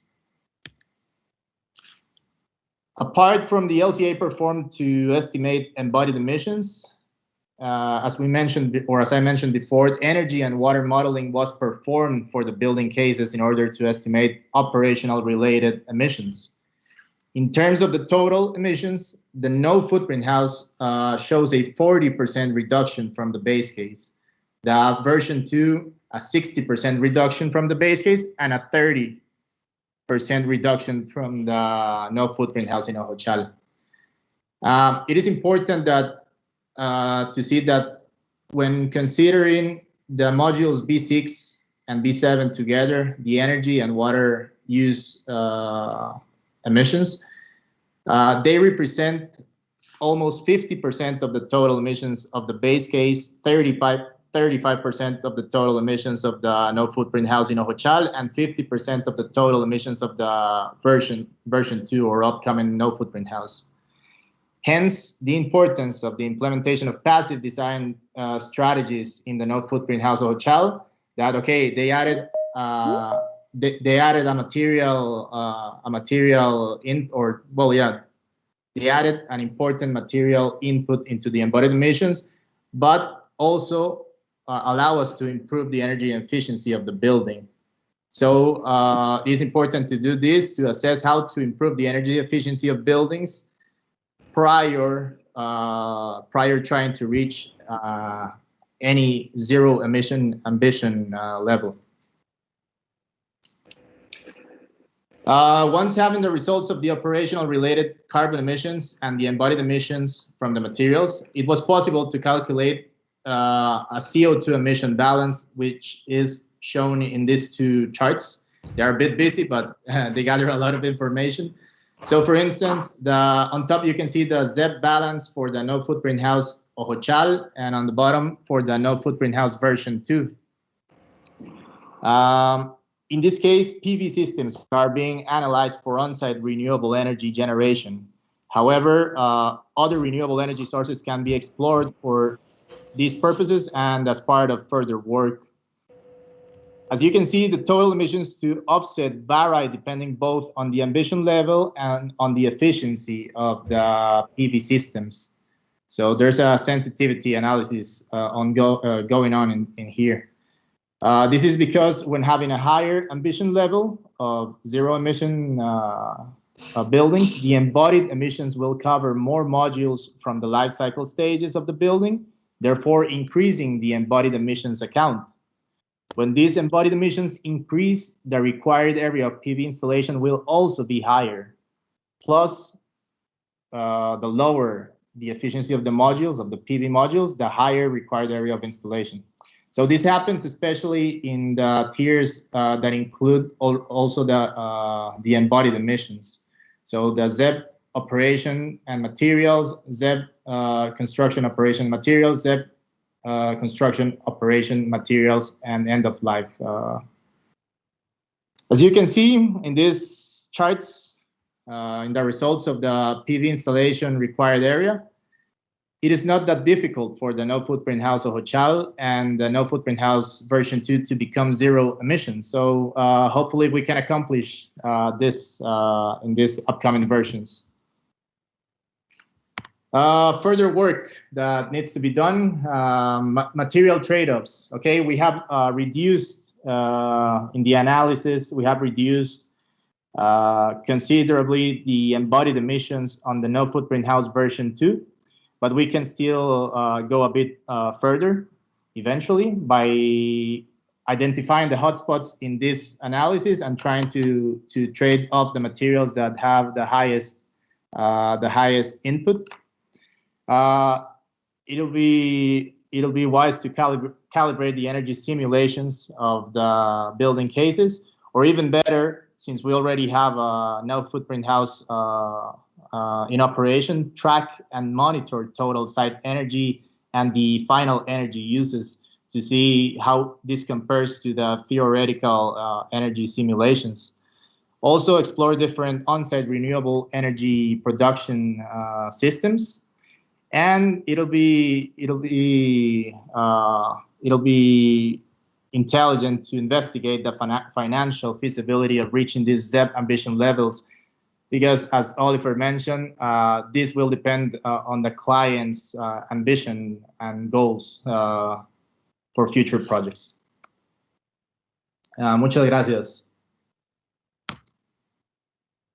Thank you. Thank you so much, Oliver and Pablo, for a very kind of an overview, right from design to assessments towards reducing carbon impact. I think that was a very insightful lecture in that way.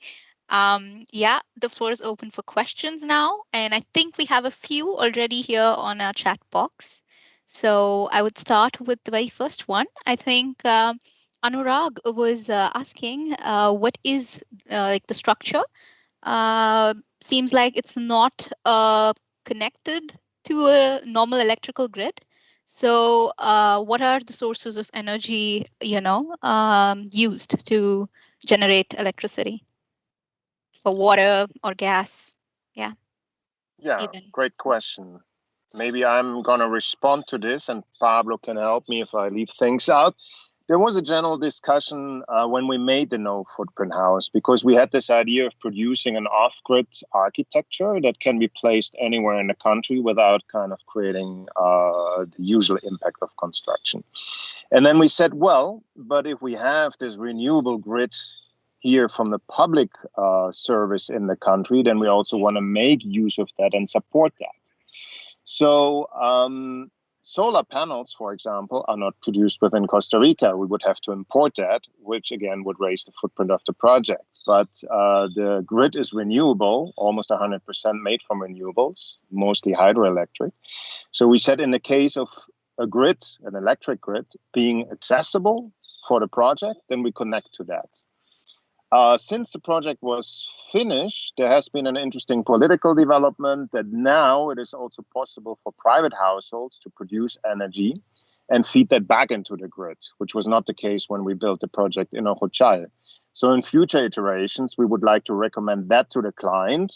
But once again, of course, it's up to the client to decide if he or she wants to invest into that solar energy infrastructure in order to be fully sustainable. That, again, I would not call off-grid, because it would still be based on the idea of feeding into the grid, which I think makes a lot of sense because, I mean, you have to understand every construction here in the country on a bigger scale of infrastructure, especially with hydroelectric energy, also leaves its footprint. I mean, everything we do has a footprint. So if you build, like, for example, the last hydroelectric plant they built had a lot of issues with relocation of local populations. And there was also a sediment issue which affected the manglares further down towards the Pacific Ocean. So there's always is an impact. And we think, we at A01 and Consost, that there needs to be a sane balance between using the resources that you have at hand and then augmenting what you don't have at hand. And in that sense, we try to find a sane balance and recommend that to our clients. The same goes for water. There is a public water system in Ojotxal, which is fed by local aquifers that comes from the mountains. So that's a beautiful spring water, you could say, that is accessible as public grid. We also give the client the possibility to recollect water, which would still make sense in the area of Ojotxal because you have a relatively short full dry period. But there are also areas here in the northwest of the country, for example, which have a very extended dry season. And there you practically could not build a tank for recollecting rainwater as big as it needs to be in order to have still an efficiency of the project. That being said is about single buildings as the no footprint house build is conceived. But we're also working on what we call the no footprint community now, which means that we group several buildings, and that gives us indeed another kind of framework for also including systems. The system design for recollecting water, for producing energy locally is more easy. And if we speak, for example, about a dozen, like 12 buildings, a dozen or more, then this really becomes more efficient to also invest stronger into local infrastructure. But below this dozen, we, if available, intend to keep on connecting to the local grid world. I would also like to add that there are solar collectors that cover domestic hot water needs in the no footprint house. Yeah, that's an important issue because actually like that, if you heat that locally with the electricity that you take either from the grid or from your own house, if you heat that water, that eats up a lot of energy and is really inefficient.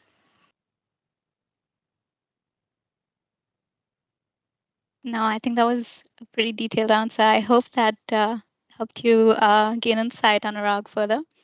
The next question on the chat is, how are security and privacy issues tackled in this particular project? Yeah, that's also a good question that we actually get a lot. We define the layers, let's say around the core, as the layers of privacy. So you have the core, inside you have the bathrooms. That's, of course, your most private niche, your cave, where you want to get back to sometimes. And then the private rooms, the sleeping rooms are organized around that core. Those you can close off with glass sliders for acoustic separation, with curtains for visual separation. And the social areas are kept open. That was also a decision that the client took. They said, well, we don't want glass enclosures here and we don't want the curtains over here, because they came to Costa Rica for really being exposed to this kind of nature all around. And I think in the end, it's a little bit the question, what is this kind of like private cell that we need to maintain privacy? And the concept of the no footprint house is to keep that as small as possible. I mean, it's also not that small. It's like 6 by 3 meters, the sleeping room. So it's like 18 square meters plus a little cantilevering space on the edge of the building. And that's enough. And I think like for sleeping, for retrieving, for looking for privacy, at least the clients that we have, they say that is enough. We now also have a building that is configured in a different way, where clients use these pixels, use this Lego that we give into their hands to create bigger private rooms. That is possible. But overall here in this case, that's enough privacy. And then, I mean, you also have this outer layer of the building, which is the folding gates. That, of course, is another level of privacy. It's not visual privacy because you can see through, but it gives you privacy in the sense that animals don't come in. So it always depends on how you define privacy. Yeah, no, thank you so much. I think that was a clear answer. It's very subjective from person to person, what is private and what not. No, thank you. Are there any more questions on the YouTube live stream? No? Anybody else for any questions? You can please feel free to unmute your mic and also ask. Thank you for the presentation. I have another question regarding the context of the building.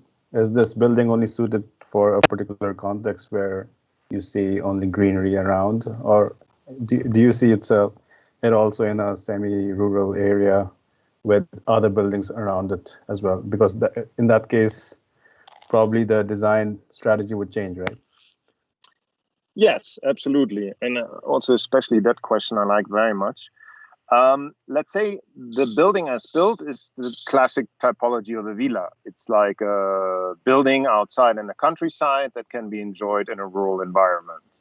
That means it's open, as we see, as you described. And if we go into more suburban or even urban contexts, then actually what we plan on doing, there are also certain modifications according to the microclimate that we have over here, because in mountainous areas here, Costa Rica has elevations up to 4,000 meters, which can get really cold, especially at night. So also these configurations will be less open. And that we basically modify by, let's say you have the vertical column line, like there we can include glass layers, as we also did partially in the Ojochal house. And you also can include, obviously, insulated glass units if you really need to increase thermal insulation. Okay. That is also something we're looking at for a European context, where we're also now looking of bringing that to Europe. And then openness in terms of the roof and the floor also means increased insulation. There are some really interesting insulation materials that we have on the market right now, from recycled paper to denim fibers, etc. And these are the kind of materials we're looking for that case. And in terms of urbanity, that is something I'd still like to say. We're also looking into bringing the principles of the no-footprint house into more verticalized schemes. And that means, for example, applying the efficiency of the central core, stacking the central core on top of each other in different levels. And we're now actually working on a project in Bonn, in Germany, to look at how we can bring that into a more urban context and maintain the integrity of the concept of the no-footprint house, and then ultimately convert it also into a no-footprint tower. And there, obviously, we also have certain changes in comparison to the Ojochal house in terms of the facades, but we keep on working with the layers and the inclinations depending on the local site characteristics. Okay. Thank you. Thank you very much. Thank you. I think we got another question from Anurag. It says he would like to know a little more about the detail of the sunscreen, I think the second skin that you had in your project. And yeah, if you could elaborate a little bit about how that was engineered. The detail, let's see. I'm not exactly sure what you're pointing at, but maybe let me paraphrase that. Like, the concept of the building is that, like, usually in Costa Rica, you have the vertical facade line. I don't know if you see me there on the camera. Mm-hmm. And then you have a roof overhang that protects the interiors from rain and sun. And then what we did is basically we shift that layer to the outside and incline it in a 70-degree angle. So what remains is this kind of double space, or the space, let's say, between the vertical column and the inclined outer facade. And that we can use on the one hand side simply as space, because you obviously perceive it as an extension of the interiors. It also helps defining the outside. I don't know if you're seeing that in my own house here, but we have inclined facades, and I'm sitting underneath that because it gives me good protection from the sun if it would rain, from the rain, and it defines the space. It gives it a kind of human scale. So that is very important to say. And then between these two lines, these two axes, let's say, on the one hand side, we can place the furniture blocks for supporting additional function like a closet, an office module, or the back of the bed. And within this space where you have the mobile facade elements, the bifold gates, we use this to basically create this kind of like relationship of counterweights and rolls, in order to have that space where you can work with gravity, where you can have like a sufficient counterbalance in order to get the gates up or down. And that is kind of the way that the facade is engineered. In terms of only looking at the skin, if your question was pointed at that, we have a metal framework, and then we have a series of what we call platinas here, which is 2-inch steel plates that are welded to the steel frame. And on top of that, we place the wooden louvers. That was basically a security related issue because of a consideration, a concern of theft or breaking into the house from the client, that they said, let's reinforce the louvers by these metal platinas. And so there you have a kind of composite facade, basically, which is built up of steel and wood.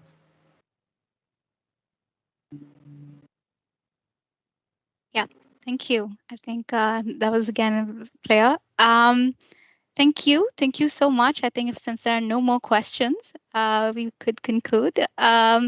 Thank you for joining us, Oliver and Pablo. I think it was a very insightful presentation. And yeah, we really thank you for making it in time. I mean, for the time differences as well. I mean, there must have been a little bit of an inconvenience, but you made it in time and joined us. So thank you. Really honored to have you guys share your Great. Yeah, thank you for having us. No inconvenience at all. It was a pleasure. And I mean, I've been to Delft many times, so I know where you are. It's great to reconnect this way. And if you don't mind, I actually still have a question. Like we were talking like when we got into the roadmap for Costa Rica and then later into the more detailed roadmap for the no footprint house, our target is carbon neutrality. And then like with Pablo, we also discussed the possibility of creating more energy or creating a surplus, basically, in terms of emissions, which we call carbon negative. Now, I got very intrigued. Also, I had this discussion briefly with Yamini by how you frame the symposium in terms of carbon positive. And I'd like to see like how you conclude that at the end of the day. Like what are we looking for? Carbon positivity, negativity? What's the future like? What did you find? No, I think that's indeed a very apt question for today. No, I think how I see it in my perspective, also being also being part of this symposium, is that I think it's the idea of maybe when people say it's material banks that they're looking at, buildings as material banks, I think it would be interesting then to look at it in the way that, carbon positivity is largely like storage or storage of energy banks in that sense, also material banks. So I think that is one way of, I think, looking at carbon positivity in order to decrease the impact. So I think that's how I see it. But Yamini, I think you're also free to give your view. Yeah, no, indeed, all the three terms, carbon positivity, carbon neutrality, carbon negativity, they're all kind of linked to each other. And this definition keeps on changing from, place to place. But like you said, Anaga, storing carbon is sort of carbon negativity from what I know. So indeed, when you produce more than you need, producing more energy, offsite energy than the building is consuming, it can be termed as carbon positive. So yeah, that I hope that clears the confusion, but yeah, that is what it is. Oh, sweet. Okay, that's great. I think we can now move on to the next session, which is largely, I think, questions for people who are part of the entire session throughout with us. So really, thank you, audience and attendees, to be part of these sessions and learn as we went through the entire journey of carbon positivity. So I think over to you, Yamini, to take the next session forward. Yes, indeed. I think we are going to end the YouTube live stream now. So people who joined us via YouTube, thank you for joining us. And